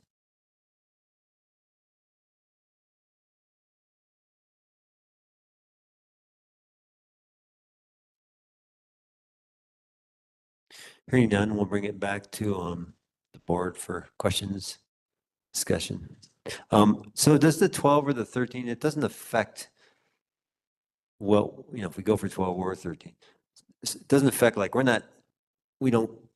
doesn't affect how much money we can apply for, does it? Like if we go to 12, we can still apply for the moon or 7 or 13, but okay. I mean, obviously you're going to go in with grant applications against people who have baselines of hundreds. I mean, I think like Longmont is, in the hundreds. Yeah. That makes sense. And then, the one thing I think about is like, for the value of being conservative, if we can be between the two numbers, it's like, if we don't meet it, we're out of the game in 2027, and that might be a time when we really need it, by then. Right. I think regardless, I think the commitment to enroll into Prop 123 was really the directive to staff that we have to maintain our pulse, and thank goodness for our partners at the Peak to Peak who have a housing subcommittee who understand that not only has Nederland, but Gilpin and Lyons have enrolled in Prop 123. And so there's just a commitment to work towards this. So whether your number was 7 or 12, this has to be your priority over the next 3 years. Yep. One of your priorities. Well, it's highly a strategic goal. It gets its own bucket in the Has future. its own objective. Yeah. And it's related to so many of the other ones. Oh, yeah. Well, and so, and I think this commitment will then push us, to kind of go back and relook at that strategic plan, and actually, because the housing study will be wrapping up. Those of you, got the PC meeting this Thursday, shout out for that, where they're going to be discussing a lot of these housing, suggestions, but we need to go into then create the plan. Like, how many do we want to get from development? How many do we want to potentially get from private citizens who may want to donate? Take the tax credit for making to a charitable contribution potentially. I don't know how that works. So, but that could be a pathway. I'm perfectly okay with 12 or 13. I say 12 just because, hedge our bets against one. But I'm still very committed to making this commitment to Proposition 123. I'd like to still see it go through, and so I'd be in favor of 12. Other trustees? This is Tanya. I agree. Sorry, go ahead. Go ahead, Tanya. I agree with Nicole, 12 or 13. If it's not going to reduce our chances for acceptance, go with 12. But if we're going to get rejected again, go with 13. But yeah, I feel like this is a big deal once we commit to this. And I would say would be our number one goal for achieving this. And with all of any work session, hopefully we'll just be devoted to this and we won't have any other emergencies or anything to deal with. So I'm in favor of it. I think we can do it. So I don't know how, I'm not, but I hopefully we can get steered in the right direction. Eric? Thanks, Tanya. Appreciate it. Eric? I think we might as well just do the whole 13. I don't know why we would bother with I don't think that these opportunities are going to necessarily, we can't predict when this will come by again, what kind of funding will be available. And this is something that's going to benefit the community long into the future beyond the time that the funding is available. So I think we should try to get as much of it as we can. Obviously, the amount that we apply for is going to be based on the amount of units that we need to make. And if we can make 12, I feel like we could make 13. What my question I just asked earlier was whether those two numbers are related to how much money we can ask for, and I thought you said they aren't. They're Like, not, they're not really. And I think here would be my thing. Obviously, there's a lot of focus on the number. I think really, if you're going to, if the number is the debate, you need, Boulder County is your number. And if you're going to say, no, we like Larimer County's number better, why? Otherwise, Boulder County is your number, and that number is 13. Yeah, I think we should use the number of the county that we're actually in, because that's where we actually are, and it would be honest and straightforward and make sense. And I agree, but they state right in here that they say you may want to consider using the AMI of Larimer County. It is roughly $2,000 lower than the Netherlands. I mean, isn't that from them? That's from them.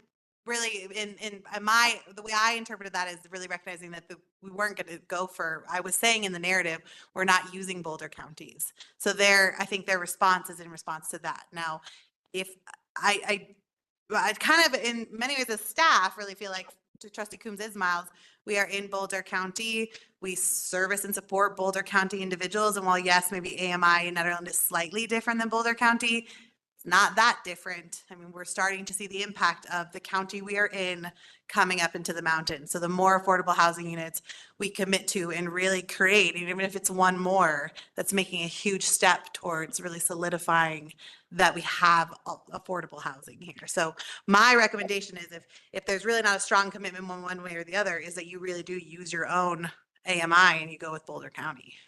And the reminder being that it has to be permitted. These aren't, again, need to be built structures. They have to be permitted. Correct. Right.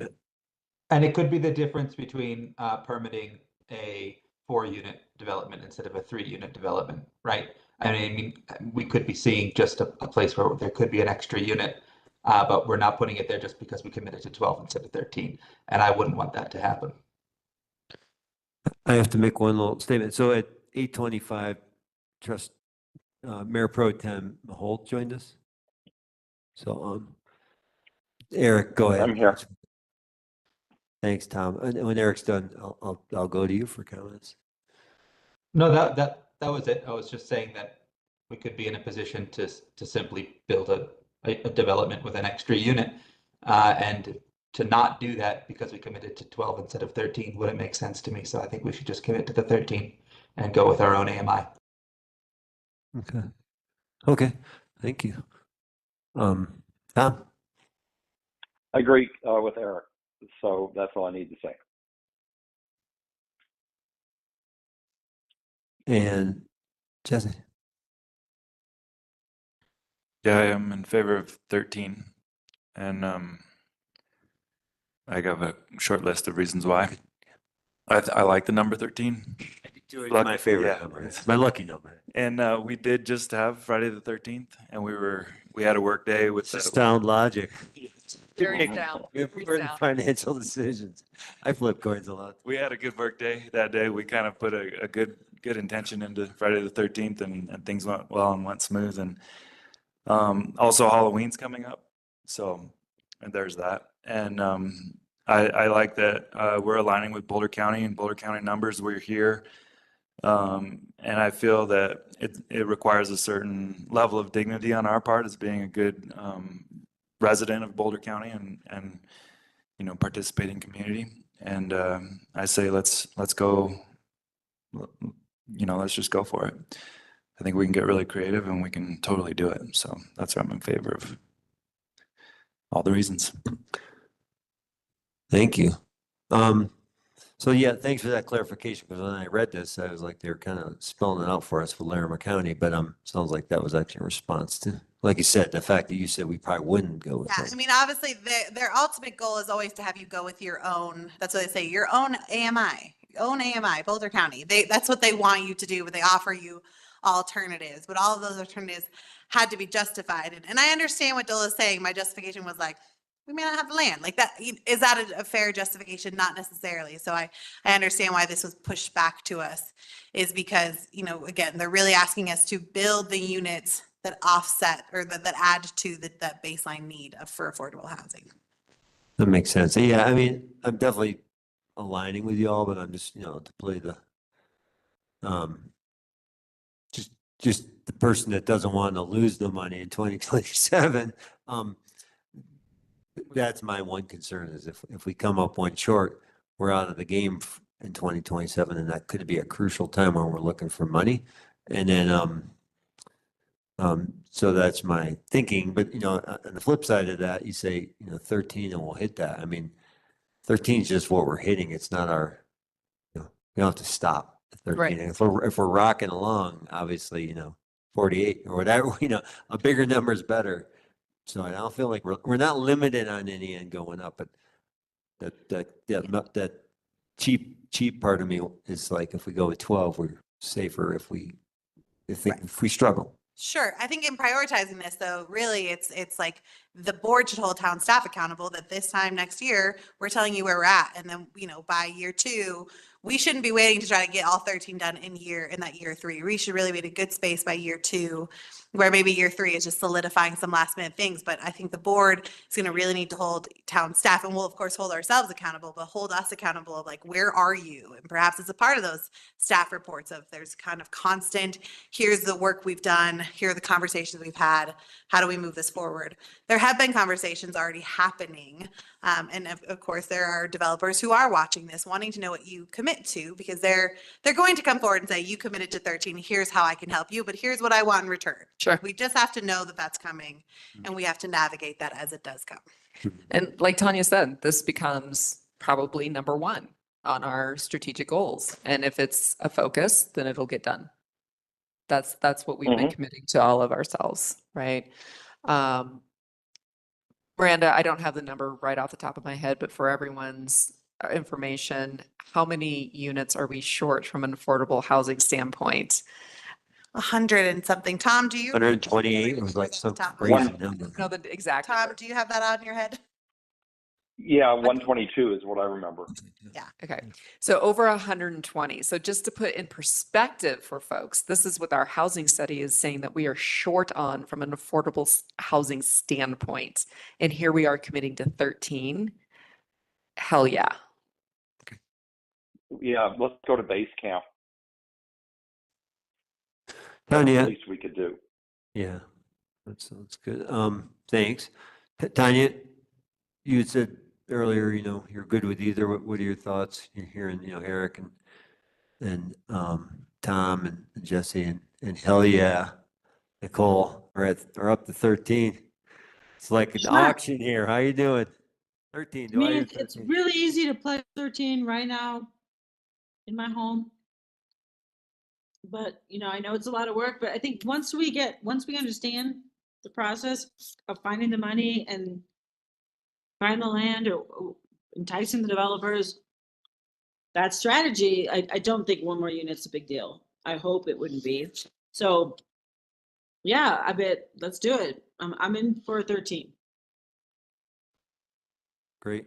So you all make strong arguments, and I am aligned with you all. So, Does this need a motion? Yeah, so your going motion, to and that. sorry, I should have put it in the packet. It's not. So someone would be making a motion to increase the Proposition 123 commitment to 13 affordable units. So I'll go ahead and make the motion to increase the Proposition 123 commitment to 13 units. And do I need to be specific about which AMI we're tying to, or just 13 units? Maybe, yeah, you could just say the Boulder County AMI. You know, 13 units, which is based on the Boulder County AMI. Second. Okay. Any discussion, or are we content? Go ahead. Mayor Pro Tem Mahold, Yes. Trustee Severs, Yes. Mayor Billy, Yes. Trustee Coombs Ismail, Yes. Trustee Corvalon, Yes. Trustee Sterling. Yes. The motion passes, so we're committing to 13 at least 13 permitted Mhm. affordable housing units by November 1st, 2026. She'll set us up to keep playing it well in the beyond. So great. Thanks, everyone. I appreciate that. Thank you. And so, that being said, we're going to go to our third action item about regarding CU Boulder and the Masters of Environment. Yeah, and we have Leah Haney, our sustainability coordinator, online. So I'm going to turn this over to her to present. Hi, everyone. The Masters of the Environment capstone project is through CU Boulder. It's an opportunity for graduate students, a team of 3 to 4 students, to do a research or strategic planning based capstone project in collaboration with an organization that's centered around sustainability or environmentalism.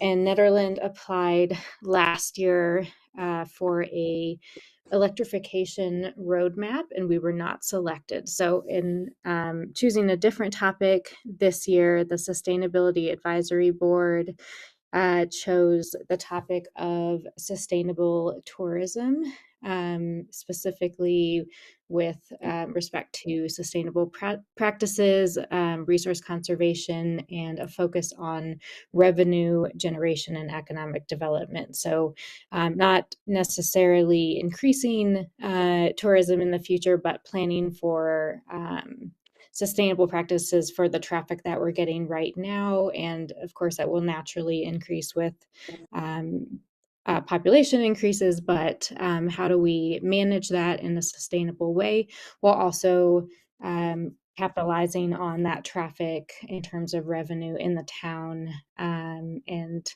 guiding people to our trails. So the tertiary parts of that are equitable access and accessibility and potentially risk management. We're still fleshing out the exact details on that, but the main crux is sustainable tourism with revenue generation. So this will occur over a roughly 9 to 10 month period starting next year, early next year, ending November 2024.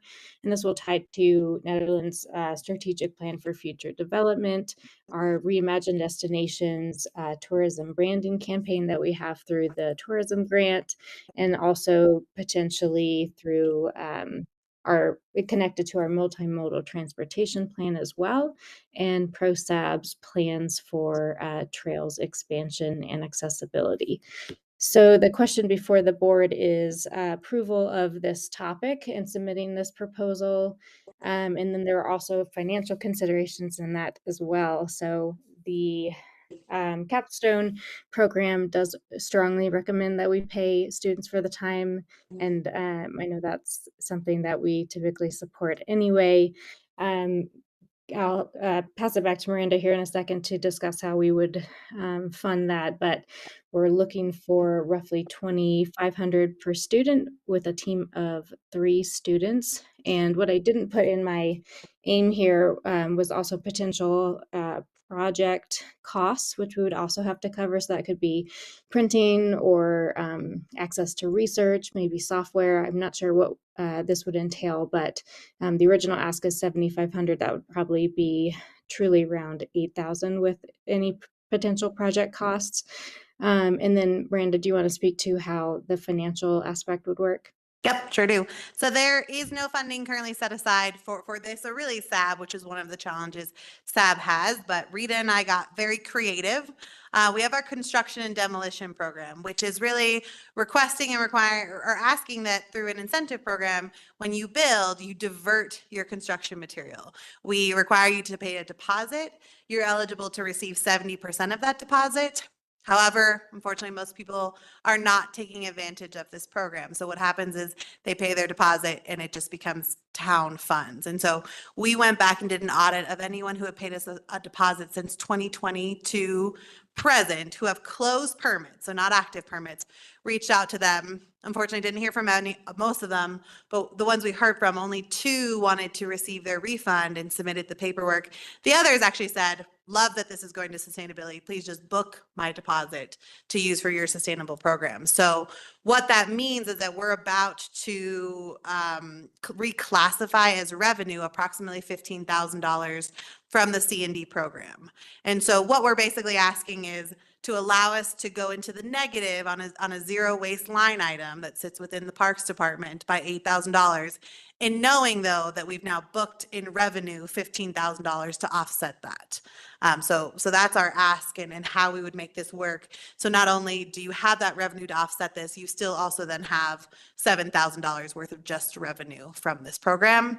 And then next week, we'll actually bring back some proposals on how to maybe rework this program, since there is a miss, but that's a different discussion. So really, long story short, we can afford this, we can do this. It just will look a little wonky in that the financial statement will make it look like we went significantly over in a line item. But again, you have the revenue to cover that. I have a question for Leah. Yeah.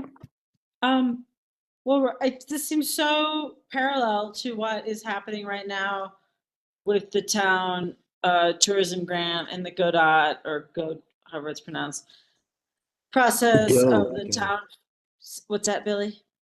Good go. I got corrected earlier. Sorry. Good go. Okay, so they were having like town forums where everybody can pitch in ideas and stuff. I feel like this is almost exactly what they're saying. It's not about tourism, it's about how tourists can be, more sustainable in the community and treat the surrounding area responsibly. And so I feel like there's room for collaboration with what we already have going. And I'm feeling personally like not doing this again with sustainability, because it seems like sustainability could really it seems like that's kind of what's happening already. Like it's on the focus of sustainability. So it could just be a little more pressure on that side and we could have 2 birds of one stone. So correct me if I'm wrong, like what's the difference here? Sure. Yeah. So where I see it different from reimagination destinations, for example, is that's more branding, wayfinding, tourism management from that aspect.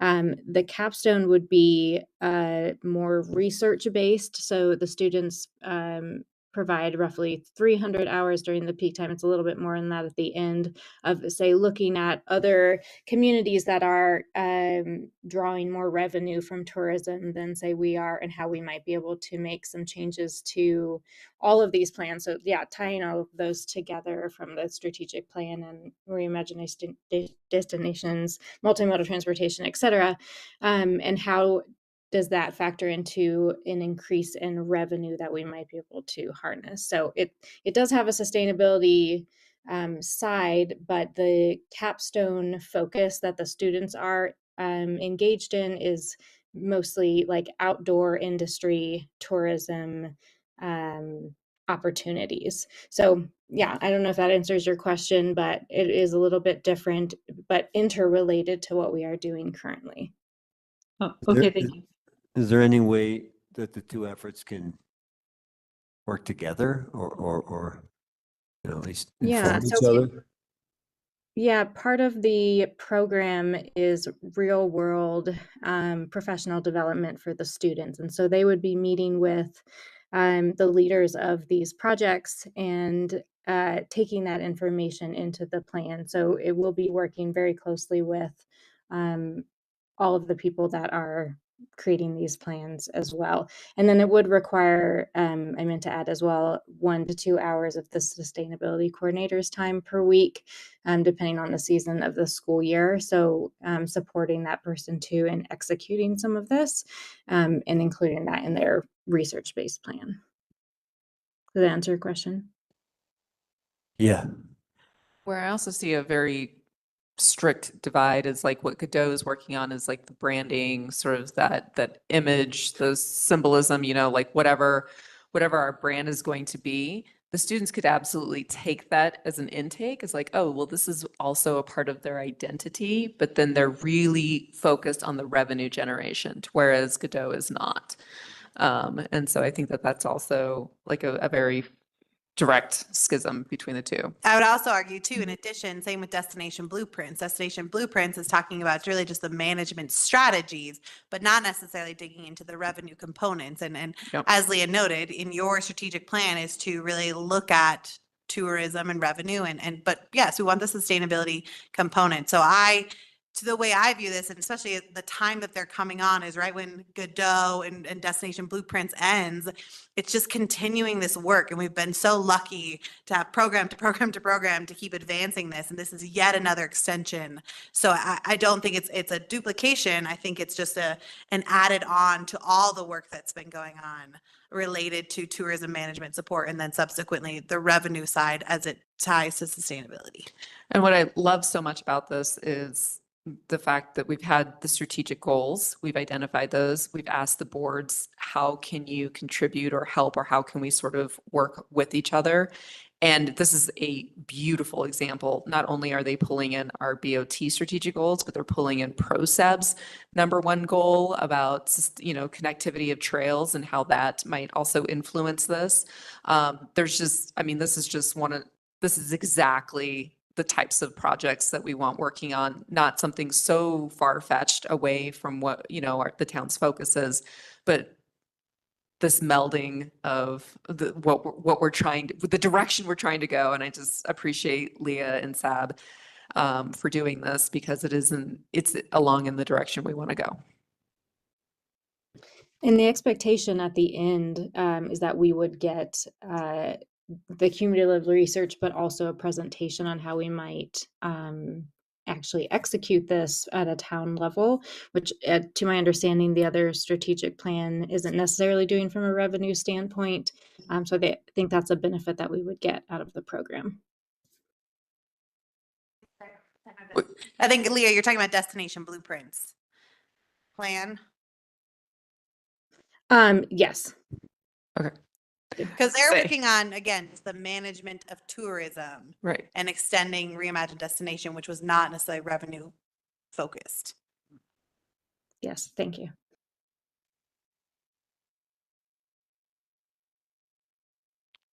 Thanks.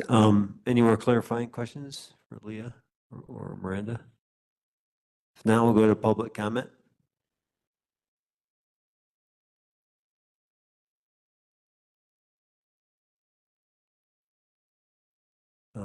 Seeing or hearing none, we will bring it back to the board for discussion and the motion.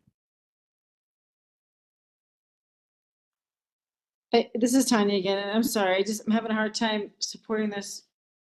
Seems like $8,000 commitment's pretty high. At this point, after hearing EFA, a very passionate and data-based presentation, I'd rather just give them $8,000, and I'm not inclined for another study at this moment. That's just my opinion.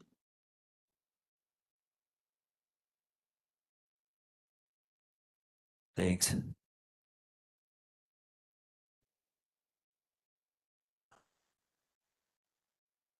Eric, what are you thinking?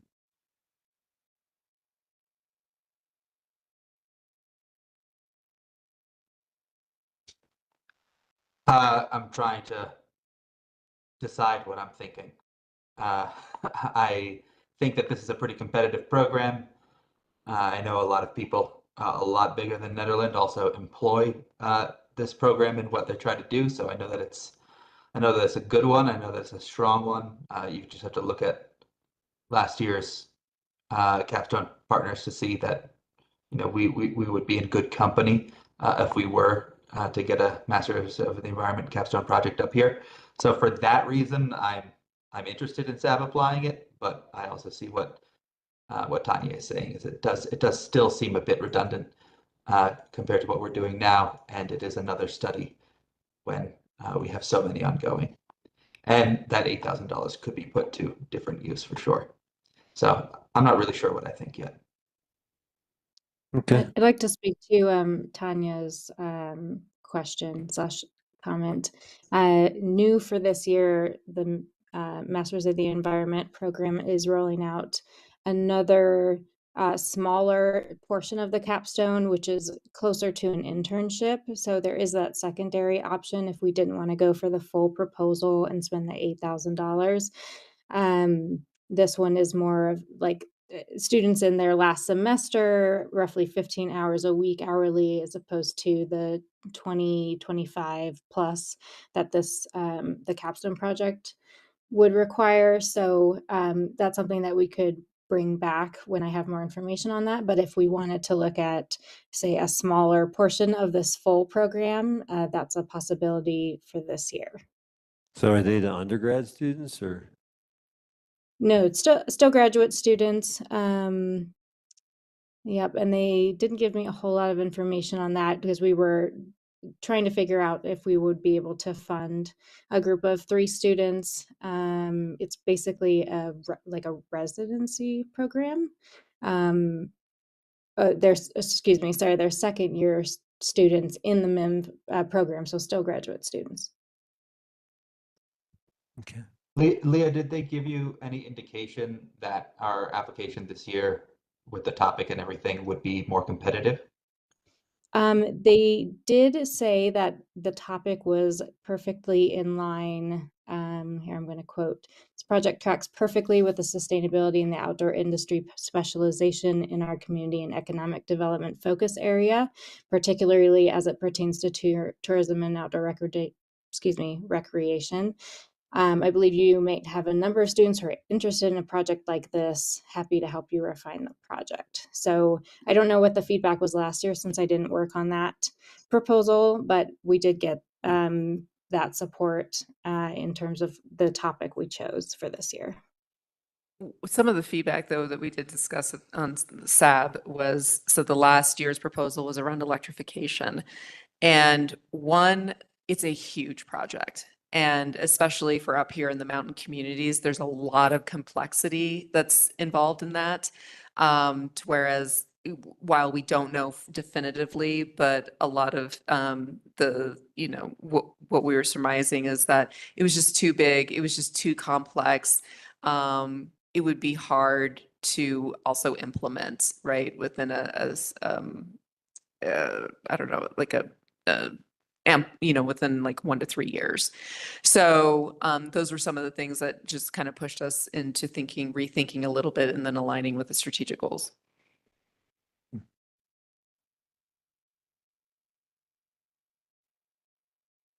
Yeah, I mean, I guess the cost benefit analysis that we basically are making here is that if they do this work in Netherlands, then we will make more than $8,000 Yes, in the future, that's right? I mean, what I was thinking about. just because that is the topic, right? Like, I could understand if there was a different topic, then I wouldn't make such a straightforward, like financial numerical cost benefit analysis. But because that is the topic that we're presenting, we have to basically be saying, this is going to net us well over $8,000, so we should do it. And I guess the question is, will it? Well, we should probably make that very explicit in the application potentially as well.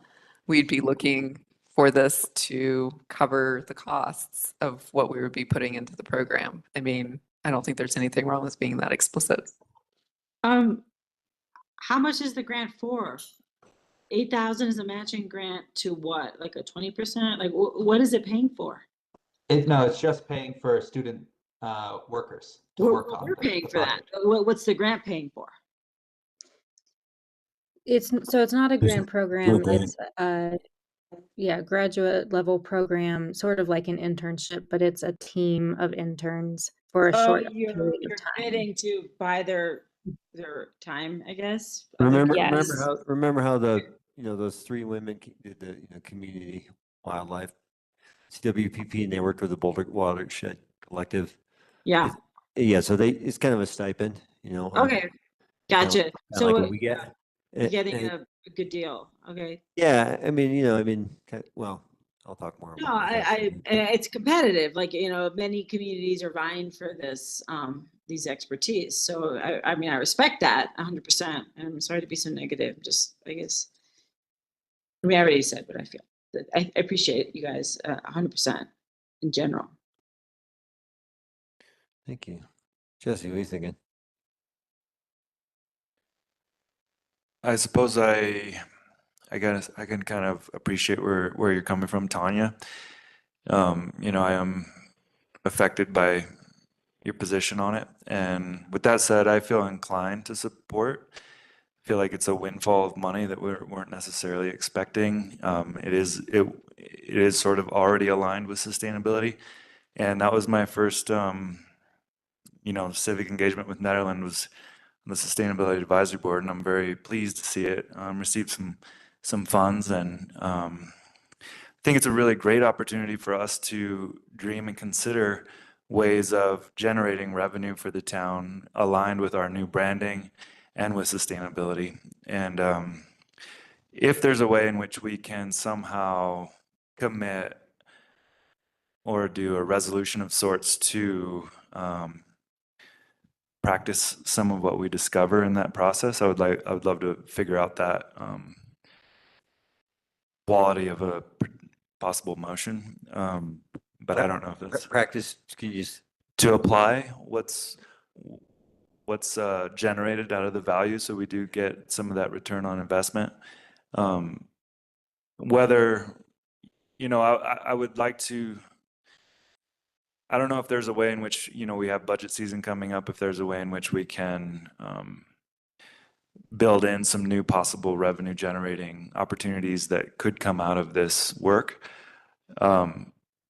You know, I had a funny or a really cool, interesting report from a friend of mine who was talking to Macy and Chris Caligaris, and they were talking about Chris Caligaris's passion for great water here in Nederland. And I was thinking, you know, how cool would it be if we could somehow sell our water and kind of amplify. So if you guys haven't tasted our water lately, Chris, I've heard, has some recent breakthroughs in some of the technology that he's using for purifying and making our water really yummy. And I was kind of disappointed to see the bottled water because I look forward to drinking our local water. Yeah, okay, fair enough. But I've been drinking it out of the tap a lot lately since I heard this, and it's really good right now. And I was thinking, you know, it could be a really cool way we could sell a really sustainable vessel that has our branding on it. And then we could potentially have a dispenser that you could then get refills with your expensive, nice, sustainable vessel that could be branded for Nederland. And, you know, there's a spring up on Caribou that people fill up with. There's one below Ward, there's one in Allen's Park. This delicious mountain water that we have is really something to be celebrated. And I think it'd be nice to kind of celebrate the great work of our town staff in the meantime. So that's just an example, but all I'm saying is I support this idea, and I feel supportive of the general investment. So that's where I'm at. thanks, Jesse. Tom, I see Tom jump back on about 3 minutes ago. So that would be about 8:57. Yep. And do you have any comments? Just so you know, I know you've been busy at the Dr. Cog training, which is just let out. So thanks for joining us. We're discussing, we've already had public, clarifying questions, public comment. We're just back to final discussion. And we primarily lean towards, well, I know that's not really true. I mean, Tanya just brought up the point of just, is that money better spent elsewhere? Things like EFA. It's about $7,500, though it comes out of the C&D fund, which was really just some money that we didn't know we had. And could be, Rita and Miranda figured it could be used for this purpose. $7,500 is just a stipend for the students.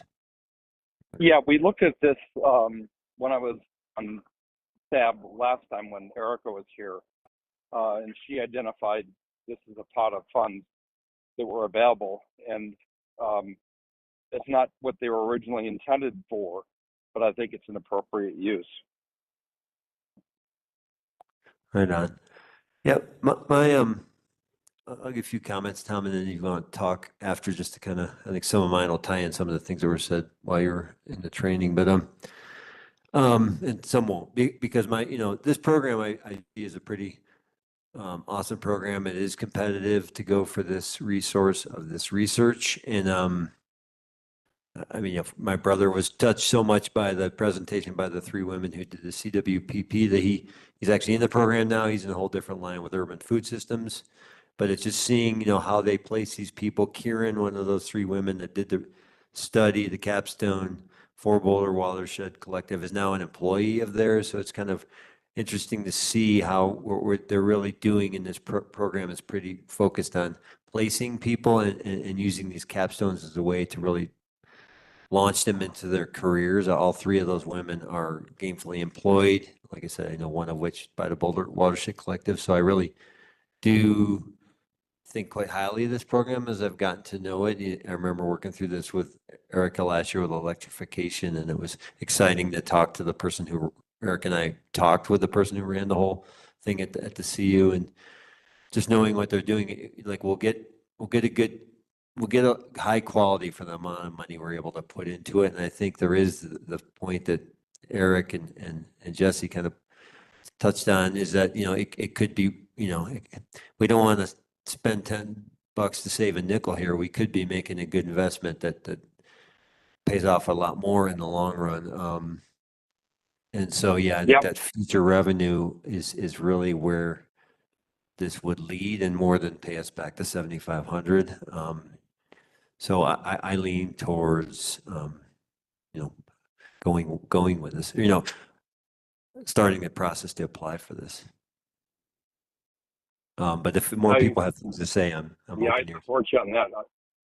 You can't, if you're going for a nod, I'm nodding.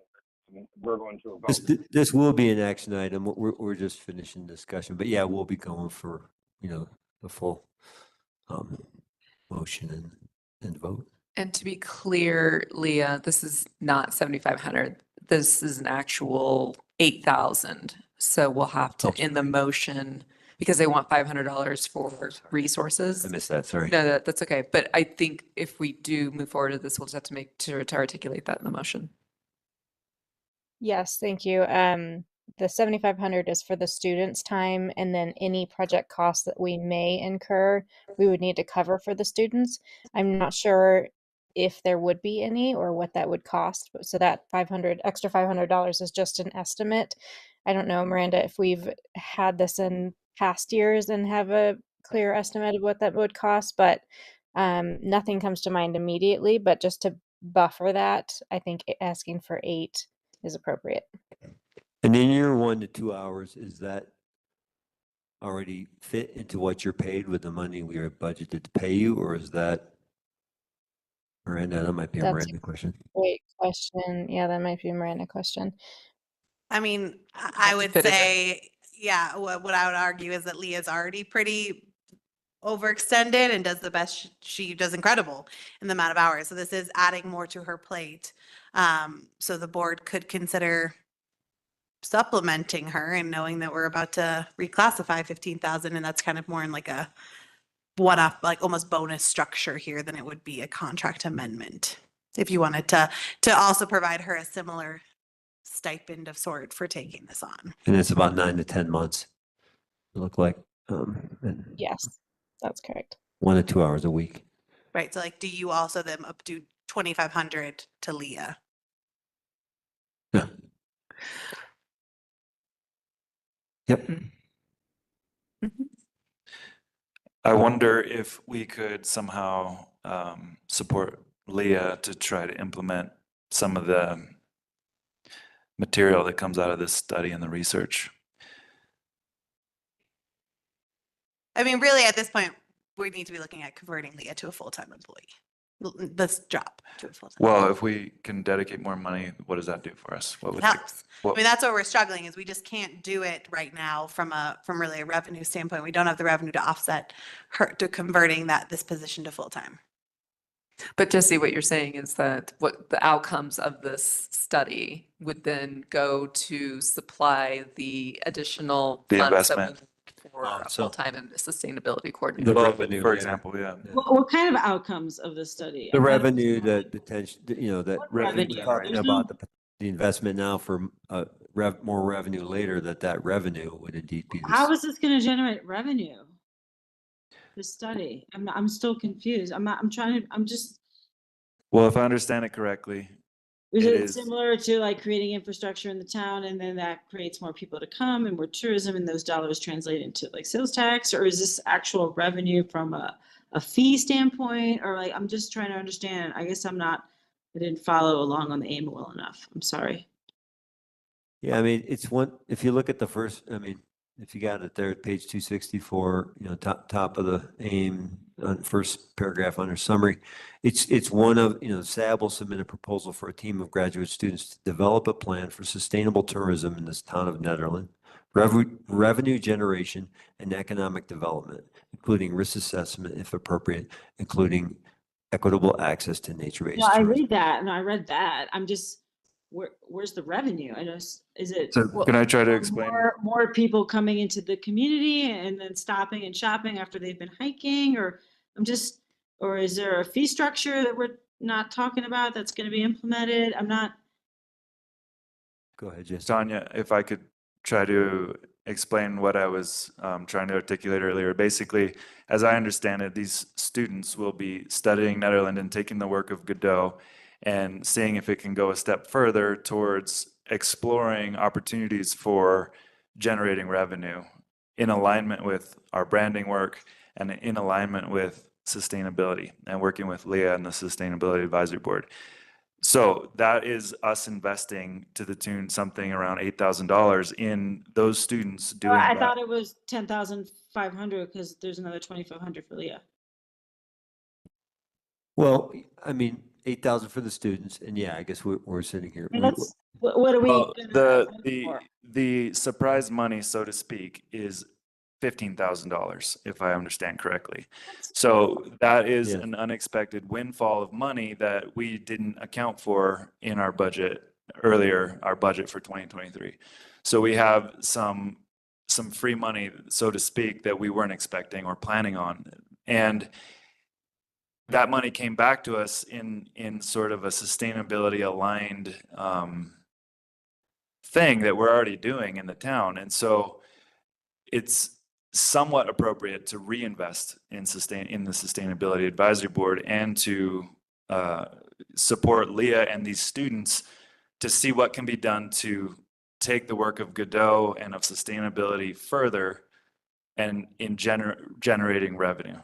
So it's conceptual work, you're right. It's research, it's a study, but it could be, so we could reallocate all $15,000 towards the Sustainability Advisory Board, support Leah to invest in some of these ideas that are generated in this process by these students to take one more step towards executing and actually trying to realize some return on investment from that $8,000 and from the work of Leah.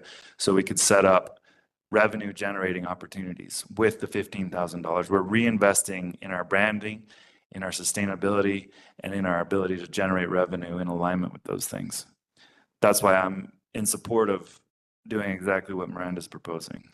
It's an interesting point because I mean, that board doesn't have any money except this one C&D is indeed arguably On the C, their money for them, to not their money, but money for them to have to do some of their measures. I mean, working in energy efficiency, I'll tell you, value engineering means cutting out sustainability when you're building a home. It's the first thing that gets cut when people want to save some money. And I don't know that this money gets to go towards affordable housing or EFA anyways. It's really a budget that is a sustainability budget. It's really their only money, and this gives them some power. I feel like that board ends up being impotent because they never get to do stuff because it gets value engineered out of things. And I think that is ultimately not good for a long-term thinking for any community. and maybe just for context, typically the C&D program, the 30% we keep is your match for the sustainability coordinator. So that money goes entirely to that person. So there's never any supplemental funds for the Sustainability Advisory Board to do some work. So when Rita and I realized that we had this pot of money, we agree that it should be. I mean, just the spirit of the C&D program is focused purely on sustainability initiatives. So this is a funding stream that can go right back to SAB. And this is how SAB has identified, this is one of their priorities that they talked about at their meeting, and recognizing that if we put out in a proposal with zero money going to the students, if I was a student and there's a proposal with money and a proposal without, it's a pretty easy pick for me that I'm going to go for what I can get a stipend for. I just don't understand why we need another study when I think Nederland knows a lot of things it can do for sustainability. That $10,000 could just go towards implementing those things. I mean, I'm not going to go into those things right now in a meeting when we're getting close, but I'm just tired of these studies. I think we know what needs to happen, and we have $15,000. We could just make it happen. I'm just having a hard time with another study. That's just where I'm at. And that I know I'm outvoted on this, and that's fine, but I feel like you got $15,000 that I'm happy for the Sustainability Board to use in their own capacity. And is this what they want to use it on? Fine, they're going to use it, and that's great. But I feel like we know many things that could be done right now, tomorrow, with that money. And that's where I'm going to leave it. And I appreciate you guys very much. I would suggest that we make the decision just on the 8,000 tonight, and you guys come back to us as town staff in the budget season if you have recommendations on how to spend the other 7,000. So just a reminder, revenue doesn't carry over. And so this is like you use it now, or this is going to go into the general fund. So unless you're saying you want us to go negative 7,000 somewhere, I mean, you're already budgeting into the negative. So I guess that's why I think the direction you're then giving by saying that is that you want us to go further into the negative next year. And I don't think that that's going to be the general sentiment. No, not to go negative. Okay. Right. So it's really a 2023 spend, or it's going to go, this reclassified money is going to go into the reserves. Did you have recommendations on how to spend the other 7,000? No, I mean, in having this, we'd love to take it back to SAB and say, Yes, that's hey, right. cool, you just came up on some more money. I mean, we're still reclassifying. So we know for certain it's 15,000. It could be even as close to 18,000. We're still working through all the reclassifications, but we'd love to go back to SAB and say, look, you got some money, how would you like to? Yeah. But it really needs to be spent this year, because this is the year we're reclassifying it. Yeah. So, and the other thing with like setting this up is like, oh, it's so awesome if, SAB could always access these funds, but it's always like, you don't know what you have until it's the end of the year. I think that's also kind of it's a tricky situation. I mean, this year it's 18, maybe next year it's 1,000 or whatnot, but and just a little spoiler alert, we are going to ask for reconsideration that this program actually puts on hold. It's really, we don't have the capacity to run the C&D program, which is why we end up in these situations. Got it. We'd rather just charge a sustainability fee for every permit that goes to offset the sustainability coordinator. Got it. And then if somebody wants to seek reimbursement, they can do so with a partial reimbursement of their permit fee instead of a deposit. So it's not lose the program in its entirety, but until you have a full-time sustainability coordinator, our staff has never in the history of this program just had the capacity to check in with builders to make sure they're diverting, that they don't lose track of this program. So just until that human power comes, but we'd love to charge a sustainability fee that's like, you're coming to build in town, help offset the cost of a sustainability coordinator. So spoiler alert, that's going to be the ask next week. Yeah.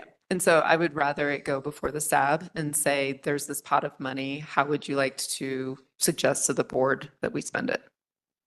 So, Right. But I would say they're suggesting this is how we spent some of it. the 8,000. Yeah. Okay. Absolutely. But you're saying Talking about the seventh. okay. Yeah. Okay. Okay. Yes. I like what you're saying. It seems like it's their money to spend. And it also seems like it won't happen in this manner. Well, at least we're being proposed with an option that might Not be in the future. make that happen in a different way. I mean, you're typically looking at a $3,000 booking, 3,000 to 4,000 in just the 30%, maybe an additional 5,000 that could go back to the builders, but typically doesn't. That's why you see such a large amount, because we're talking 2019 permits to today. books into about 15,000. So this is a one-time reclassification. Got it. Okay. Now, I will say, I guess maybe one way to help it move into next year is for us not to reclassify it. We could hold and not reclassify until next year, because otherwise staff's going to be rushed to try to also spend it in 2.5 months. So if we don't reclassify, you can reclassify at any point. Yeah, we would budget next year for the revenue as a reclassification. We would budget, and I think, Leah, correct me if I'm wrong, we wouldn't even have to spend these funds until next year, right? I don't think we are able to spend it technically till January. Yeah. So we Yeah. we could also just reclassify everything next year, and just basically your vote tonight would be like you're almost directing us to budget this to make sure we have the reclassification of 15,000 plus the expenditure automatically of the 8,000. I guess there's still a possibility that it could be more than 15,000. Yes, it could be upwards to 18, but we didn't want to come to you with that number because we know for certain 15,000. That sounds good to me. Me too. I mean, I like the idea of holding off on reclassification and just budgeting the entire amount next year for sustainability. I mean, I don't know if the sustainability board knew that they had that sum. Is this what they would choose to do with it? I guess is still Yes. the thing I'm struggling with because it doesn't seem like a particularly it doesn't seem like a sustainability project, to be honest. It seems like something else.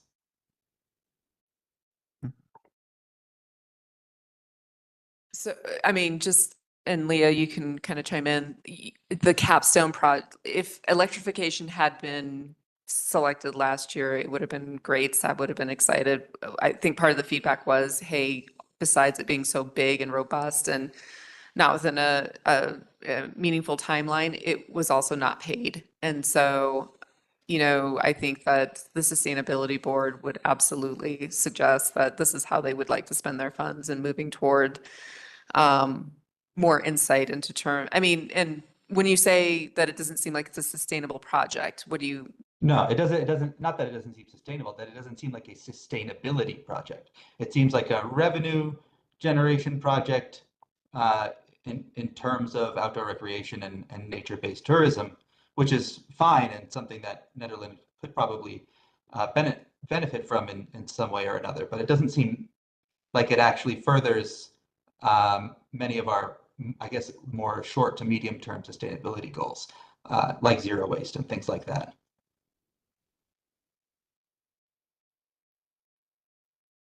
Gotcha. I mean, I'm sort of falling on Tanya's side, to be honest on this, that it feels like a chunk of change that maybe could be put to more immediate and effective use, even on the sustainability front, that we do already have people looking into our tourism situation, which surely will involve revenue generation. I mean, I don't see what the point of talking about tourism is without talking about generating revenue from tourism. So if we're not talking about that, then we're not talking about tourism with the other studies that are ongoing. So I don't really see that the divide is that clear. So a clarification to Miranda, one of the things that we did identify, I think it was objective 5, was the revenue generation aspect. You guys are coming to us in budget season with some recommendations, but that's essentially taking staff time in order to research and clarify and come to us with proposals. So how does something like this offset your staff's time? I mean, I think it goes a long way, exactly to that point. We don't have anyone employed in economic development, nor is it any of our background. So we're having to dedicate significant amount of time to do that research. And so just like, every consultant or anyone we bring on, any third party, it just amplifies effort being done by staff, by Leah, by SAB, because these are individuals who can dedicate the time to do this research. You know, I think that's the biggest challenge is like, we just don't have that dedicated revenue. Really, an economic developer is eventually where the town should go, but we're years out from that type of position. So I would argue any help we can get in areas of revenue generation and feedback is great. And yes, I hear what you're saying, Trustee Coombs, Ismail. You know, again, the directive given to like destination blueprints is how do you manage tourism, not how do you really convert that to generating tourism. That conversation really hasn't happened, which is why we believe that this is a good tie into moving it from now the management to the revenue generation. But this proposal, at least in the aim, specifically says that they're not talking about increasing traffic or tourism, but managing it. So it's kind of the same language. Sure. I mean, it's obviously once we Can I manage. answer that? Oh, yeah, please, Leah. Yeah, so I'm trying to remember if this was on the tourism side or the transportation side, but there was a study recently that showed that I think it was like a third of people going to Eldora never stop in town or spend money. And so we know that there are some missed opportunities there. We just don't know how to capture those people. And that might be captured in some of these studies that are being done. But I think what Miranda's saying is that we know we're missing revenue opportunities in our existing tourism traffic.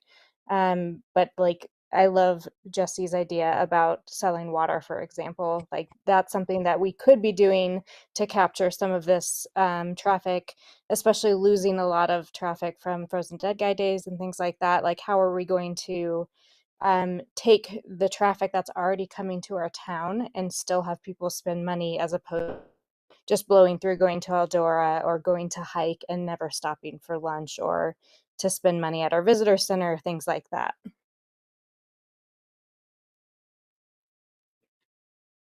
Yeah, I read the second paragraph of that summary, and the aim is like the goal is a research-based roadmap for responsible tourism, not increasing but managing traffic. And I think, we hear enough from folks who complain about, how tourists treat the place sometimes when they come to her. With respect to sustainable practices to identify revenue generation opportunities, assess possible risks while keeping equity in mind for access to tourist attractions and trails. So, I mean, to me, this does tie into sustainability and kind of like managing tourism, which has the potential to be a revenue stream for us in a way that, it maintains, to manage it in a way that it benefits us over time, and we cultivate. I think through the different approaches to this, we're cultivating a better way to brand ourselves and a better way to educate and manage our tourists who are going to come through here, and I think that might help this bridge of people not wanting any tourism or not wanting growth in tourism. We're going to have tourists, but it's about if we can work to make tourism more beneficial and less of a conflict with a lot of other folks in town that don't want it.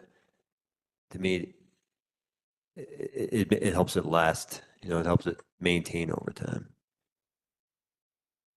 Tom, what are you thinking?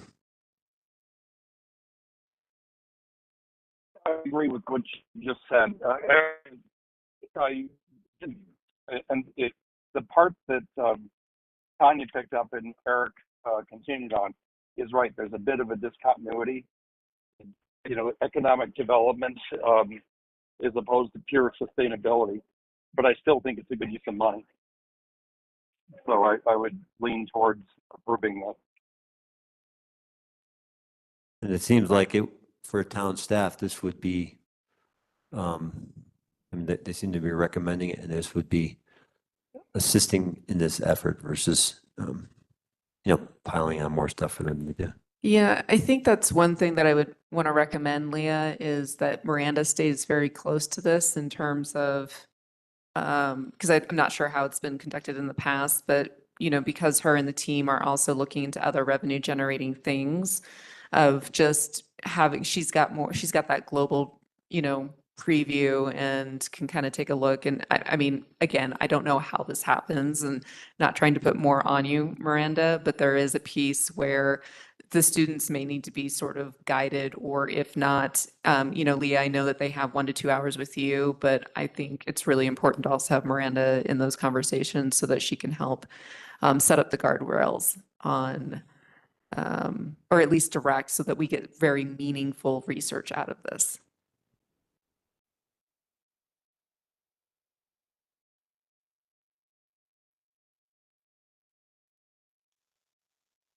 More comments or discussion? Not for me.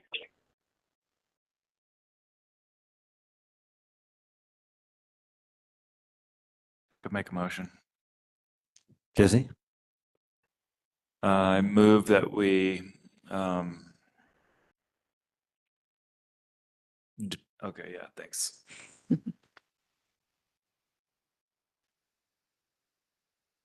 We approve submitting this proposal and funding for a CU Boulder graduate student through this program For $8,000. for $8,000, and that we do the reclassification. And if, to the extent that we can move that into the upcoming budget such that we can be a little more spacious on deciding how to spend and utilize that money. But if we could reclassify it as a sustainability advisory board budget or directed budget, I guess. But just to clarify, we don't want to reclassify until next year. Yeah, and I don't think that needs to be in your motion. That's your Okay. directive to staff. I think your motion, the way I wrote it is trustee Stevers made a motion to approve submitting the MENV capstone application proposal and funding for CU Boulder graduate students up to 8,000. Okay. That was going to be my one friendly amendment because he said a student, but students. Yeah. You accept that friendly amendment? Of course, as it was written that way though. I heard a second. Tom had a second. Any more discussion? Yeah. From anyone before we go through to a vote? If not, Miranda? Mayor Billy, Yes. trustee Coombs Ismail, No. trustee Severs, Yes. trustee Sterling, Yes. trustee Corvalon, No. Mayor Pro Tem Mahold. Yes. So the motion carries, the motion passes, and so we will move ahead with completing this application. Thanks a bunch. Finishing up our action items. Let's see. Is there any other business?